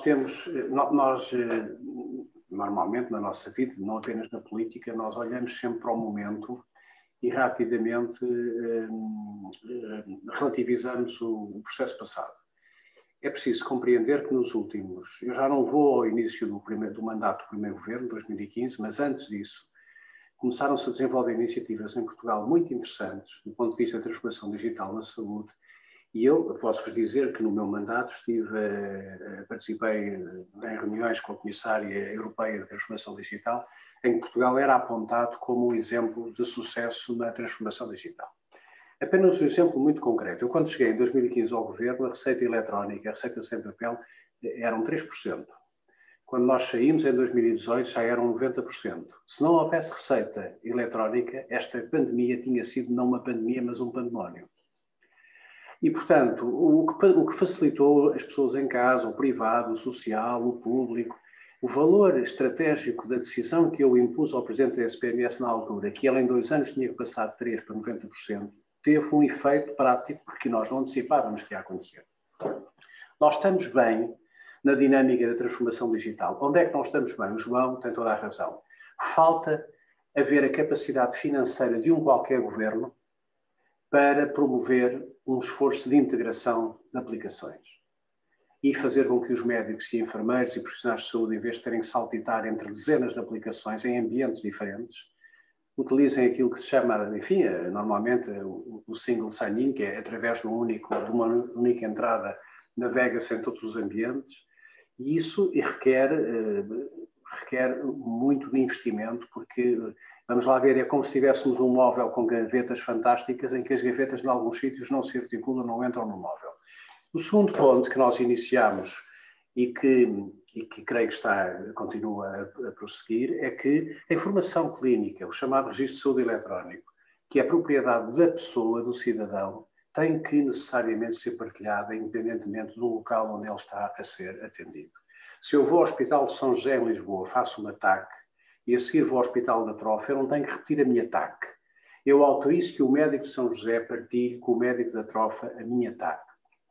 Isso significa poupar muitos recursos ao país, porque não há duplicação de exames, significa tempo que se ganha na decisão clínica, porque os médicos rapidamente acedem à informação toda, e esse é um caminho que eu também acredito que a própria pandemia veio impulsionar, porque deu um boost, como dizia o professor José Triboli do técnico, a pandemia fez mais pela transformação digital na saúde do que 20 anos da ação governativa de qualquer governo. Portanto, eu estou confiante de que um dos efeitos adversos positivos da pandemia vai ser a agilização da transformação digital, e o João Azevedo tem toda a razão, é preciso termos uma aplicação, não digo única, mas a possibilidade de navegar rapidamente, sem estar a perder tempo, entra e sai, mete password, faz login outra vez, etc. Segundo, para despachar as minhas respostas, a descentralização passa muito porque o Amadeu Dias também foi no nosso tempo, no meu tempo. Eu sou um poderosíssimo adepto da descentralização em saúde e foi no nosso tempo que esse decreto-lei foi produzido. Eu acredito que dar mais competências, mais poder, mais capacidade de intervir aos municípios na área da saúde vai fazer impulsionar muito a qualidade das políticas públicas em saúde. Não é regionalizar, não é transferir para o poder local competências que não devem ser transferidas, mas é dar a possibilidade de os municípios introduzirem nas suas prioridades a ação política na saúde. Vocês recordam, são muito novos, mas nós os mais antigos lembramos que na década de 80 a prioridade era o ambiente. 80, 90 era o ambiente. Depois houve uma fase de infraestruturas. Depois houve uma fase de ação social. Agora, claramente, os municípios têm que incorporar, e a maior parte deles está a fazer isso, a dimensão das políticas de saúde, e as populações ganharão muito com isso, porque o município tem a vantagem de estar junto das pessoas e, portanto, não é apenas pedir um centro de saúde novo, é muito importante que lançámos muitos centros de saúde, é verdade, cerca de 113, mas a própria articulação entre os setores, a entreajuda entre o público, o setor privado e o setor social, os municípios devem ter, em sede até de sistemas locais de saúde, a capacidade de intervir e de ajudar. Depois há aqui o livre acesso, claro, era imperativo e deve ser aprofundado, porque um cidadão, pela simples razão de andar no sistema público, não é obrigado a ser tratado como alguém que não tem identidade nem vontade. E coisas tão simples quanto esta, os doentes são transferidos sem darem o seu consentimento. Quer dizer, se uma pessoa tem um acidente e vai para um hospital, é tratada às vezes como matéria, não como pessoa, e leva com papel em cima dos pés na maca, este vai para Santa Maria, este vai para o São João. Isto é absolutamente indigno. Quer dizer, a pessoa, uma coisa são as redes de referenciação que têm que existir por questão da organização, outra coisa é a pessoa, com o seu médico de família, poder dizer: o João Azevedo é médico de família, em articulação com o seu doente, pode escolher se ele é operado à vesícula no São João, no Santo António, em função daquilo que for o juízo que o próprio médico de família puder fazer. Eu queria, para deixar depois o Dr. José Villanova poder responder, há 2 ou 3 questões que eu queria rapidamente responder. O João falou do subfinanciamento crónico. Isso é uma matéria que é uma matéria de Estado, não uma matéria de partido. Quer dizer, a saúde tem sido muito sensível às variações económicas. Nós tivemos a questão de, em 2015 e 2016, eu até disse que era centeno, e sou centeno neste sentido que eu tive que aguentar menor disponibilidade de recursos, porque era importante Portugal sair do radar das agências de rating e baixar os juros da dívida. Portanto, nós não tivemos nem de longe nem de perto os recursos que precisávamos, apesar de termos iniciado a recuperação. Isso é um problema de Estado, é um problema que, do meu ponto de vista, devia estar consignado numa lei. Na lei de bases, era a obrigação de haver uma afetação mínima de recursos à saúde em orçamento plurianual. Isso é uma matéria que quer o PS, quer o PSD tenha resistido a isso, mas não há como dar a volta. Eu espero que agora este choque pandémico possa agitar um pouco as consciências de quem não é da área da saúde e tem que decidir nas outras áreas governativas. Médicos a mais. Os médicos não são a mais nem a menos, ó João. Os médicos ou são bons ou não são bons. Quer dizer, se a qualidade da formação médica é boa, nós não devemos inibir nenhum jovem de ter a possibilidade de fazer o seu curso de medicina, porque esse é o sonho da sua vida ou é o desejo do seu projeto de vida. Não devemos permitir... Não disse que tínhamos médicos a mais, disse que era o 3º país da Europa que forma mais médicos. Sim, é verdade.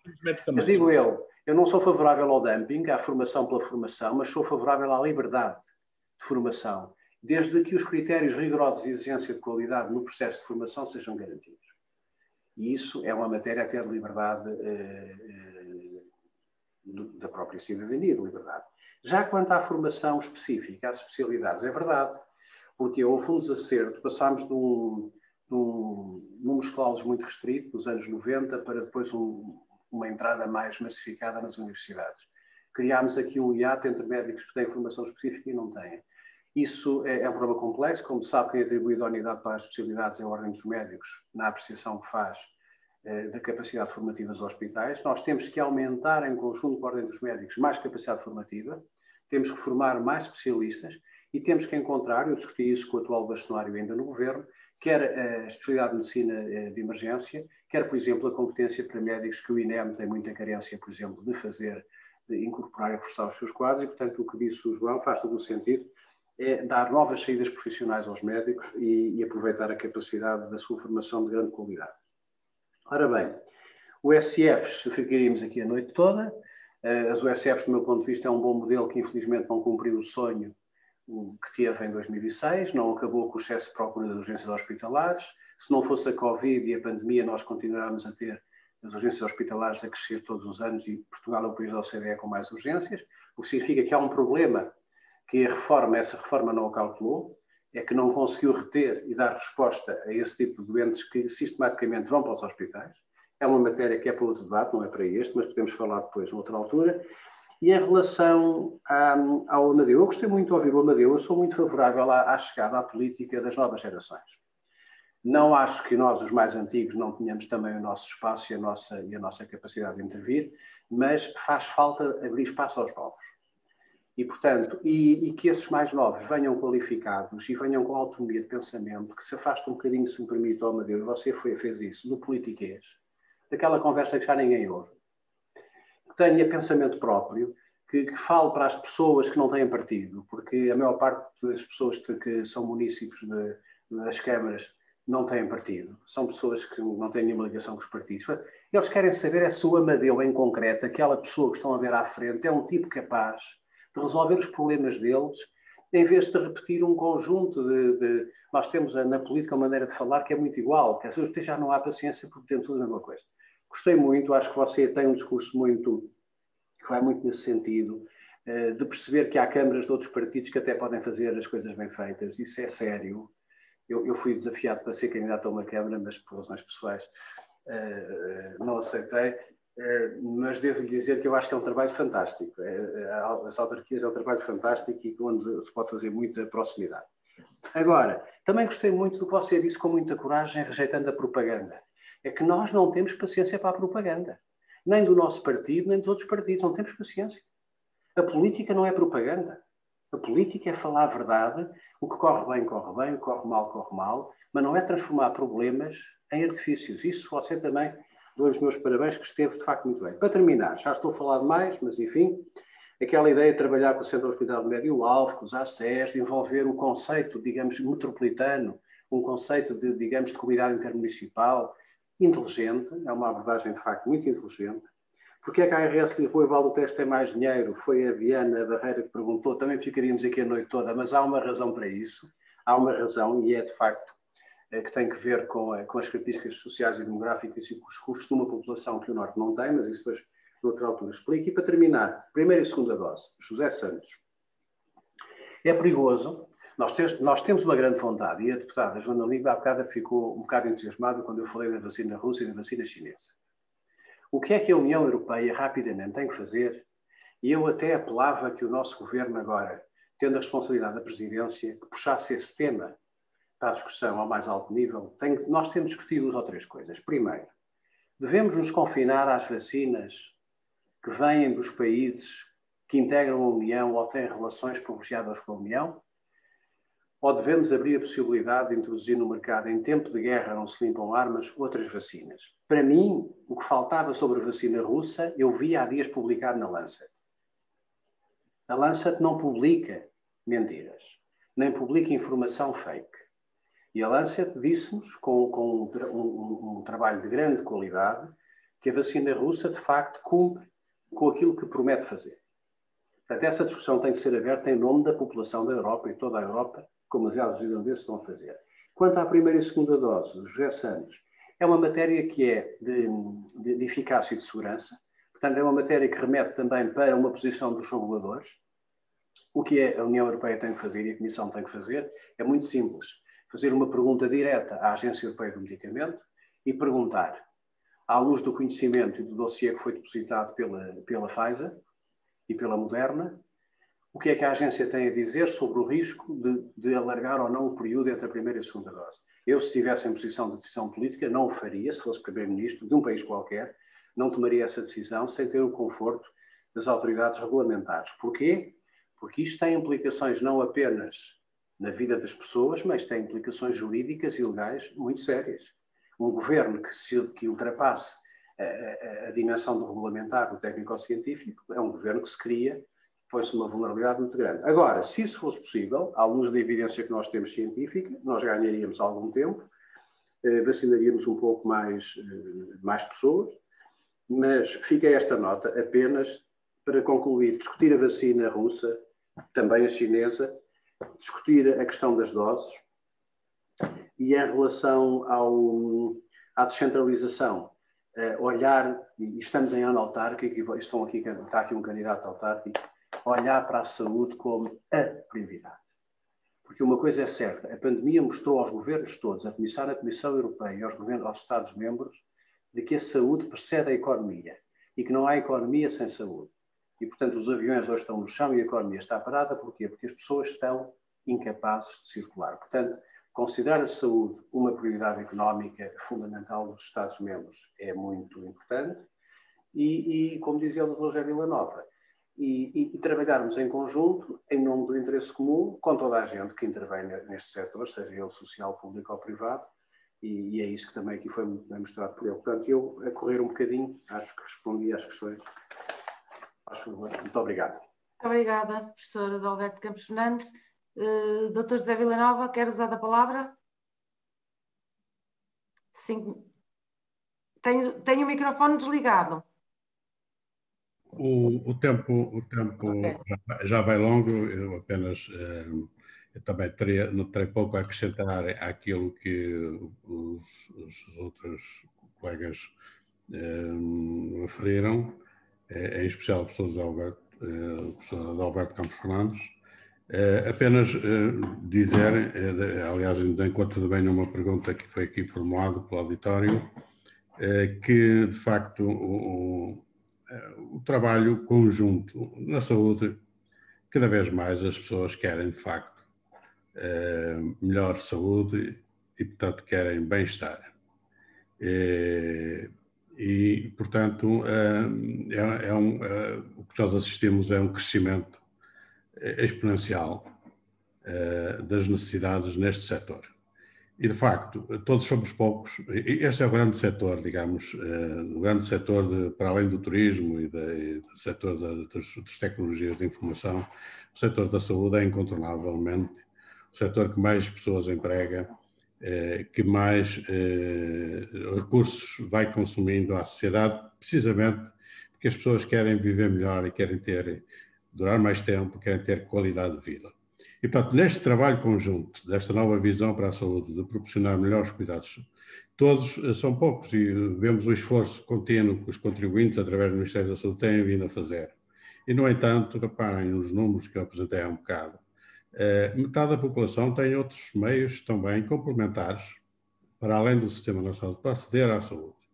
E, portanto, nós, os privados, no fundo, o que fazemos é exatamente acompanhar esse mercado, digamos assim, essa procura de serviços e ir respondendo cada vez mais a facto às necessidades da população. E temos consciência, de facto, e temos consciência, não, eu teria dado aqui um testemunho, de facto, é que os diversos Ministérios da Saúde, e já foi isto no tempo do professor Adalberto Campos Fernandes, quando era ministro, atual ministra, atual equipa, tem de facto aberto o leque de respostas à população e tem trabalhado de facto de mãos dadas com o setor social e com o setor privado. Eu penso que este processo vai continuar a crescer e, portanto, e nós estaremos sempre, enfim, disponíveis para fazer essa colaboração. E quem pensar assim, penso que, portanto, está a pensar aquilo que a maioria das pessoas pensam, de facto. E fazer política hoje, de facto, não é tanto as velhas ideologias do passado, em que se pretende dar cá aquela palha, fazer requisições civis e outras coisas do género. Portanto, isso já não é. Nos dias de hoje as pessoas querem respostas concretas, querem saber se de facto para aquele problema existe, quem é que dá a resposta. E para a saúde sempre foi, as pessoas não olham a meios para realmente resolver os seus problemas. E portanto todos nós somos poucos para dar resposta àquilo que vamos ter pela frente. Muito obrigada, Dr. José Villanova. Os nossos convidados vão ter que aguardar mais um bocadinho, porque, como se diz na linguagem das redes sociais, está a bombar nas redes sociais, há imensas perguntas e nós temos que, pelo menos, fazer mais uma ronda de perguntas. Eu passo a palavra ao José Amadeu para ele, então, colocar mais 2 ou 3 questões e vamos pedir desculpa às pessoas que nos estão a colocar mais questões, que noutra altura irão ter as respostas, nem que seja por escrito. Amadeu, tens a palavra. Obrigado, Joana. Eu vou só acrescentar aqui mesmo. Chegaram imensas, mas vou acrescentar 4 ou 5 aleatórias e recordar que o João ainda tem pelo menos 1 ou 2 que te foram dirigidas, salvo erro, da primeira ronda. Portanto, engatas tudo e fazes a seguir. Está bem, João? É mais fácil. Força. Ok? Pronto, o que é que temos aqui? Lara Ramos. Boa noite, Amadeu e Joana Lima. Boa noite a todos, inclusive aos que estão aqui a brincar. Gostaria de perguntar o que acham daqueles que priorizam os familiares na vacinação em vez de vacinar quem realmente precisa. Pedro Castro, ao nível da transferência de competências do Governo para os municípios na área da saúde, e depois de ouvir atentamente a explicação do professor Adalberto Campos Fernandes, é possível serem as autarquias a gerir os recursos humanos, sendo estas mesmas a contratarem e terem fundos próprios para isso? Enfermeiro Paulo Martins, a minha questão prende-se com os apoios estatais às IPSS, ERP e Misericórdias. Com esta pandemia foi notória a falta de recursos materiais, financeiros e humanos. No que diz respeito especificamente aos enfermeiros, o que tem a dizer se um apoio do Estado às IPSS para assegurar profissionais de enfermagem nestas instituições? Vantagens: investimento em cuidados de profissionais diferenciados, diminuição de idas ao serviço, ao SU, ao serviço de urgência, uma maior proximidade com os médicos do USFs e, como consequência, ganhos em saúde. E, por último, Amadeu Dias, o que propões fazer para melhorar a rede de cuidados de saúde primários no concelho? João, se calhar começavas tu, pegavas já nas que tinhas e depois o professor e eu fecho também. Fui aqui anotando, tive de fazer também uma pesquisa breve só para suportar aqui em alguns dados. E relativamente à primeira pergunta que me colocaram das diferenças e mais competências que eu seguramente que tenho, o professor Adalberto Fernandes foi presidente do Conselho de Administração do Centro Hospitalar de Lisboa Norte, mas muito rapidamente há um documento muito interessante, uma auditoria do Tribunal de Contas de 2018, que faz um relatório muito interessante sobre as grandes diferenças de um centro hospitalar e de outro, e faz as seguintes considerações gerais. Na generalidade dos indicadores analisados, o desempenho do Centro Hospitalar de São João foi mais favorável. O Centro Hospitalar de São João apresentou custos operacionais inferiores, menos 211 milhões de euros ajustados por doente padrão, e conseguiu produzir mais cuidados de saúde. Os utentes do Serviço Hospitalar São João esperam, em média, menos 8 dias para a realização de consultas e menos 28 dias para a realização de cirurgias. O Centro Hospitalar de Lisboa Norte recebeu no triênio 2014-2016 mais 213 milhões que o Centro Hospitalar São João, sendo que o financiamento atribuído não teve contrapartida em cuidados prestados. Analisando a ocupação das salas cirúrgicas ao longo do dia, verifica-se que a atividade se inicia mais cedo no Centro Hospitalar São João e que esta tem um período relevante de atividade durante a tarde, o que não acontece no Centro Hospitalar de Lisboa Norte. O número de cirurgias realizadas ao fim de semana é também superior no Centro Hospitalar de São João. E acabam por atribuir aqui uma diferença na gestão dos dois centros hospitalares que se prende efetivamente com um modelo de organização que assentam a gestão do Centro Hospitalar São João há vários anos em estruturas intermédias de gestão com autonomia, o que permite a atuação mais proativa e relevante na gestão operacional. Ora, estamos aqui a falar das unidades de apoio à gestão, a unidade de apoio à gestão de medicina, de cirurgia, de urgência e medicina intensiva, que acabam por contratualizar diretamente com o Conselho de Administração, ao contrário do que acontece no Centro Hospitalar Lisboa Norte, em que os diretores de serviço contratualizam com o Conselho de Administração. Julgo que será esta uma das grandes diferenças, mas, como disse, mais competências que eu, terá certamente o professor Adalberto Fernandes, que viveu de perto esta realidade. A segunda questão que me colocaram também relativamente aos recursos, ao financiamento da ARS Norte e a ARS Lisboa e Val do Tejo. Ora, isso é uma questão pertinente e já que estamos aqui a falar dos recursos que são atribuídos à região Norte, se fizermos uma breve pesquisa, o Orçamento de Estado de 2021 atribui à Administração Regional de Saúde do Norte 343.750 euros.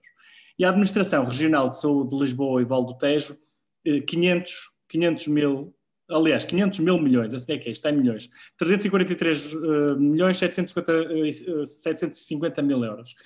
Ora, se analisarmos quantos utentes tem cada região, temos que fazer aqui uma atribuição da população abrangida pelos cuidados de saúde primários, porque a ARS Norte não contempla os utentes que estão afetos ao LS Alto Minho, ao LS de Matosinhos e ao LS Nordeste, e verificamos aqui uma diferença de orçamento entre as duas regiões de 31% entre Lisboa e Vale do Tejo e a região norte. No entanto, a diferença de utentes, já com esta particularidade da população abrangida pelos cuidados de saúde primários, uma diferença de apenas 15% na população. Eu acredito que haja outros fatores, como o professor Adalberto disse, isto é uma questão complexa que nos daria aqui horas de debate, mas apesar da diferença de população ser apenas de 15%, há uma diferença de 31% no orçamento. Relativamente, qual foi a última pergunta que me colocaram relativamente aos cuidados de saúde primários? Mais alguma? Amadeu? Não? Ok. Então, não. Passa a palavra às próximas questões. Rapidamente, temos 5 minutos, já temos a ficar sem satélite, como dizia o outro. Bom, João, é verdade, isso é uma matéria, eu já saí, eu fui presidente de Santa Maria, já lá vão daqui a pouco 12 anos. O contexto era diferente. O meu concorrente na altura era o António Ferreira, do São João, que iniciou verdadeiramente uma abordagem mais de ruptura. A gestão do São João começa com o professor António Ferreira a sofrer grandes transformações e depois, enfim, vai continuando. Desses 31% que refere, eu, em termos muito simples, daria de barato que 15%, metade disso é ineficiência, é questões de organização e de gestão. Não tenho dúvida nenhuma. Os outros 15% é a questão que tem que ver com a matriz social, demográfica e o tipo de patologias que em Lisboa e Vale do Tejo se concentram com um peso maior do que na região norte, nomeadamente estou a falar sobretudo do VIH-Sida e de outro tipo de doenças que requerem medicamentos muito caros. Mas não tenho dúvida nenhuma que 15% a 16% tem que ver. Eu cheguei, às vezes, na brincadeira, quando estava no Ministério, cheguei a dizer que era bom fazer uma troca de gestores e de modelos para ver se nós harmonizávamos o Norte com o Sul e trazíamos para o Sul as boas práticas do Norte. O Norte sempre teve melhores práticas. Por exemplo, tem muito mais USF do que tem o Sul. Isso reflete-se depois na organização dos cuidados. Tem uma melhor articulação. O Fernando Araújo, que foi presidente da ARS do Norte, já no tempo dele, a ARS do Norte era muito mais competitiva que Lisboa e Vale do Tejo. Portanto, há questões naturalmente de território e de população, mas há também questões de organização e até de competências e de motivação dos próprios gestores. Não tenho dúvida nenhuma que isso faz parte da natureza humana. As 3 perguntas, muito rapidamente. Quanto comecei aqui pelo nosso amigo enfermeiro que refere a questão dos apoios estatais às ERPs e à PSS. Nós descobrimos com a pandemia que tínhamos milhares de lares ilegais. Descobrimos não, nós sabíamos que havia uma mancha negra que não estava bem caracterizada. Eu há muito tempo que digo, não é agora da pandemia, que os lares têm que ter um enquadramento, digamos, de profissionais de valências de saúde, não apenas de médicos e enfermeiros, mas também de psicólogos, fisioterapeutas, e os lares não podem ser, como são em alguns casos, armazéns de pessoas que ficam lá abandonadas e isoladas do seu contexto social. Portanto, eu estou totalmente de acordo com aquilo que está subjacente à pergunta que foi feita.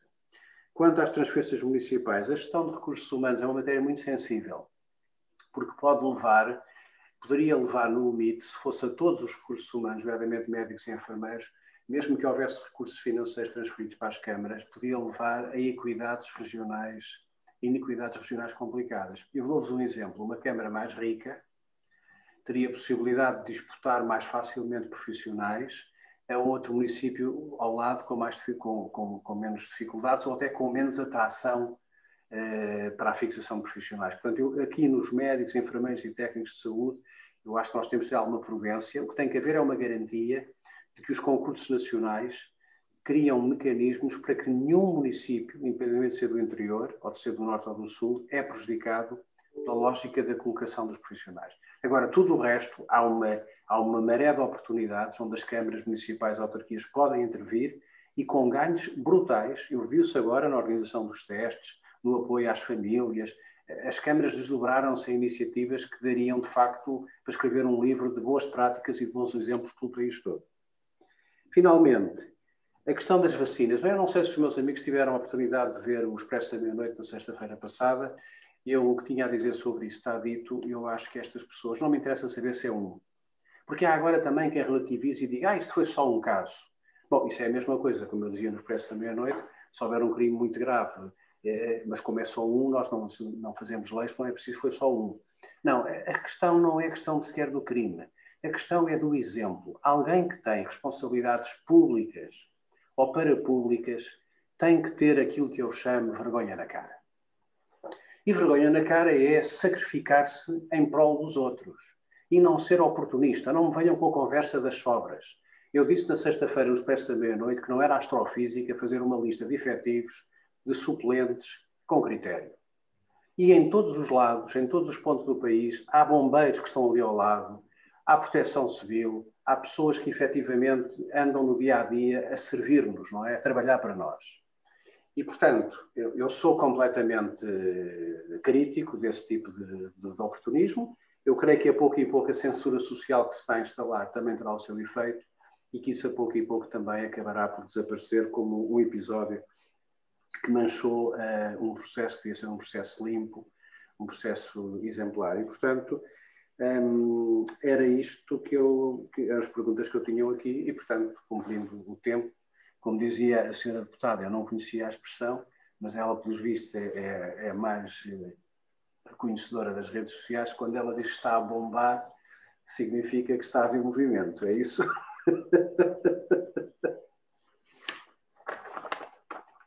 Não estamos a ouvi-la. Espero ter aplicado bem a palavra no momento certo. Acho que é mesmo bombar. Muito bem, Sr. Professor. Mais uma vez, muito obrigada. Não sei se mais alguns oradores querem...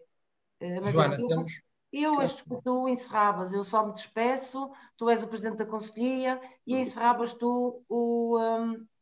Pronto, eu só queria responder, pronto, àquela questão, principalmente a dos cuidados primários, porque essa merece, é uma resposta que pode ser política e eu vou fugir disso porque não é o meu estilo, até porque não sendo entendido na área, quero dizer a minha opinião e a minha visão sobre a tal questão. A questão era como é que podemos, salvo erro, só para não me perder, a questão... O que propões fazer para melhorar a rede de cuidados de saúde primários no Conselho? Exatamente. Mais do que prometer, e isto é importante ficar bem claro, porque temos que falar a verdade. O professor falou bem, nós temos que falar a verdade e deixarmos de uma vez por todas de politiquices. Porque mais do que prometer a intervenção A e B, importa é refletir a fundo esta questão. A questão que nos é colocada. E há um facto que politicamente eu posso assumir, porque ela é visível. Nós temos utentes sem médico de família. Portanto, temos que responder a esta necessidade. Como é que podemos fazer? E isto parece-me que é fácil de percepcionar, aumentando os recursos físicos, as infraestruturas, que está a acontecer no Conselho da Trofa, vamos ter o novo Centro de Saúde muito em breve, e aumentando os recursos humanos. Portanto, essa é a primeira resposta que me parece que é possível assumir e posso assumir dentro do que é a competência que uma autarquia tem, que provavelmente com este novo processo, que ainda não está fechado, da descentralização, permitirá que haja uma gestão diferente por parte da autarquia. Mas como eu já falei anteriormente, e nesta nova forma, repetindo, de fazer política, ela tem que ser efetiva e não apenas de fachada. E, portanto, eu não sendo especialista nesta área, o que eu tenho que fazer efetivamente é apoiar-me no conhecimento técnico e especializado dos agentes de saúde. Mas também tenho claro que há um primeiro caminho a trilhar. Temos um plano municipal de saúde, a primeira questão. Serve os interesses, ao dia de hoje, da população e dos novos desafios? É que estes cuidados primários têm que ser voltados para as reais necessidades das populações, não é dos políticos nem das agendas dos políticos. É para responder às necessidades. Então, priorizando rapidamente, como é que poderia ser o papel do Partido Socialista na Trofa? Auscultar primeiro, envolver os agentes e depois sim agir. Como é que se age? Elabora-se o Plano Municipal de Saúde. Como é que se faz esse plano? Intervindo com políticas efetivas de saúde e não focar, isto parece-me que tem sido discutido também, e a pandemia ajuda-nos a perceber isso. E nós não nos podemos focar apenas no tratamento da doença, porque isso é algo que é imediato, está a acontecer. Nós temos que ter um plano que tenha outros horizontes. Nós temos que olhar para a saúde e desenvolver uma estratégia que nos permita não apenas tratar a doença, mas sim preparar o caminho para evitá-la, para que os nossos trofenses sejam melhor acompanhados e que recorram menos vezes possíveis a estes centros de cuidados. E, fundamentalmente, a última palavra é garantir que cuidamos de quem precisa agora, porque estamos a preparar o futuro de todos. Isto é quase como uma verdade lá para Alice, mas que tem que ser dita. Portanto, esta será a aposta do Partido Socialista a partir de outubro de 2021, naquelas que são as nossas competências. E isso reafirmo. Muito bem, Amadeu Dias, como disse o professor Adalberto Campos Fernandes, olhar para a saúde como prioridade no nosso Conselho, em todo lado, mas concretamente a pergunta é para ti, olhar como prioridade no nosso Conselho a saúde, porque sem saúde não há economia, sem saúde não há pessoas, nós estamos todos a viver com algumas restrições e já percebemos o que a saúde nos traz e, portanto, sem saúde mesmo é muito difícil, sem dúvida, teres um Conselho com perseverança e com força para os desafios que os munícipes, que os trofenses precisam. Agradecer a todos o vosso contributo, foi um debate muito participado nas redes sociais, mas depois o Amadeu irá fazer esse balanço, que não é a minha praia. Sem dúvida que foi muito enriquecedor e eu tive a oportunidade também de ler aqui algumas mensagens e as partilhas foram imensas, as visualizações são milhares e, portanto, sem dúvida que tiveram sucesso. Professora Adalberto Campos Fernandes pode levar daqui também da nossa pequena montra, que também tem sucesso nas redes sociais, não é só nas televisões. Portanto, agradeço ao professor José Villanova, agradeço ao professor Alberto. Sr. Deputado, uma coisa que eu levo daqui é a expressão bombar. É bom, mais Já sei o que é bombar nas redes sociais, pá. Parabéns, pá. Foi um prazer. Professor, o Norte tem assim umas expressões que fora do normal. Permito só deixar uma última palavra, e não queria interromper, mas porque é justo dizê-lo, e eu na minha intervenção, porque queria só focar a parte da análise que eu faço da atualidade local, não falei daquele que é o maior grupo de saúde do Norte de Portugal, que é muito, muito acarinhado na trofa, porque independentemente daquilo que possam ser as ideologias de cada um, e nomeadamente dos militantes e dirigentes do Partido Socialista, eu próprio vou várias vezes e recorro ao grupo Trofa Saúde, ao Hospital da Trofa, porque sinto a confiança necessária, sinto que há qualidade nos profissionais de saúde, que há uma organização ímpar dentro deste grupo, e nomeadamente no Hospital da Trofa, não com isto dizer que não frequento o Serviço Nacional de Saúde, porque frequento, evidentemente, mas há algumas urgências que me facilitam e a proximidade assim diz. E queria deixar um agradecimento profundo ao Dr. José Villanova por ter aceito o convite, por ter partilhado também aquele que é o trabalho incansável deste grupo, que nos merece o maior prestígio e é um privilégio, enquanto trofenses, termos um grupo na área da saúde, que é um dos 4 maiores grupos a nível nacional, que transmite confiança às pessoas. E para nós na Trofa só temos que nos sentir privilegiados por termos este serviço aqui às nossas portas e, evidentemente, também desejar que continue a ser bem sucedido nas suas funções, que o grupo continue fortalecido, que continue a cimentar a sua posição, porque nós vamos ser muito mais fortes também com esta opção, porque cada um depois escolhe onde quer ser tratado e é isso que deve ficar ao critério de cada um. Uma palavra, evidentemente, ao João Azevedo, a Joana disse-o e bem, é um dos coordenadores do Grupo da Saúde, que montou, juntamente com um conjunto de militantes e não militantes, para ir de encontro ao que o professor disse. Nós estamos a trabalhar em grupos de trabalho que muitos das pessoas que participam não são militantes do Partido Socialista, portanto, esta tal proximidade à população que fez este é o primeiro debate de um conjunto de 3 no mês dedicado à saúde, depois virá a educação, o desporto e por aí sucessivamente. E agradecer-lhe a dedicação e também o empenho que tem nestas nossas causas, porque só com profissionais também das diferentes áreas conseguimos elevar o nosso know-how interno. E por último, evidentemente, uma palavra ao professor Adalberto Campos Fernandes. Foi delicioso ouvi-lo, enriqueceu o debate, acho que ajudou também os trofenses a perceberem melhor e ter a visão realmente daquilo que se passou, daquilo que está a passar e o que teremos que fazer inevitavelmente para garantir que a saúde, porque disse-o bem, a saúde tem que ser a prioridade, porque sem saúde, e a Joana disse-o também, nós não temos economia, nós não temos bem-estar, nós não temos nada se não tivermos garantida a saúde. Portanto, a última palavra de agradecimento a todos, em especial também à Joana pela forma como moderou exemplarmente este debate e desejar uma boa noite a todos, aos trofenses em particular, e que continuem a participar nestas nossas iniciativas, porque são feitas para eles, são feitas para vocês e não para o consumo interno do Partido Socialista. Muito obrigado a todos. Boa noite, muito obrigada.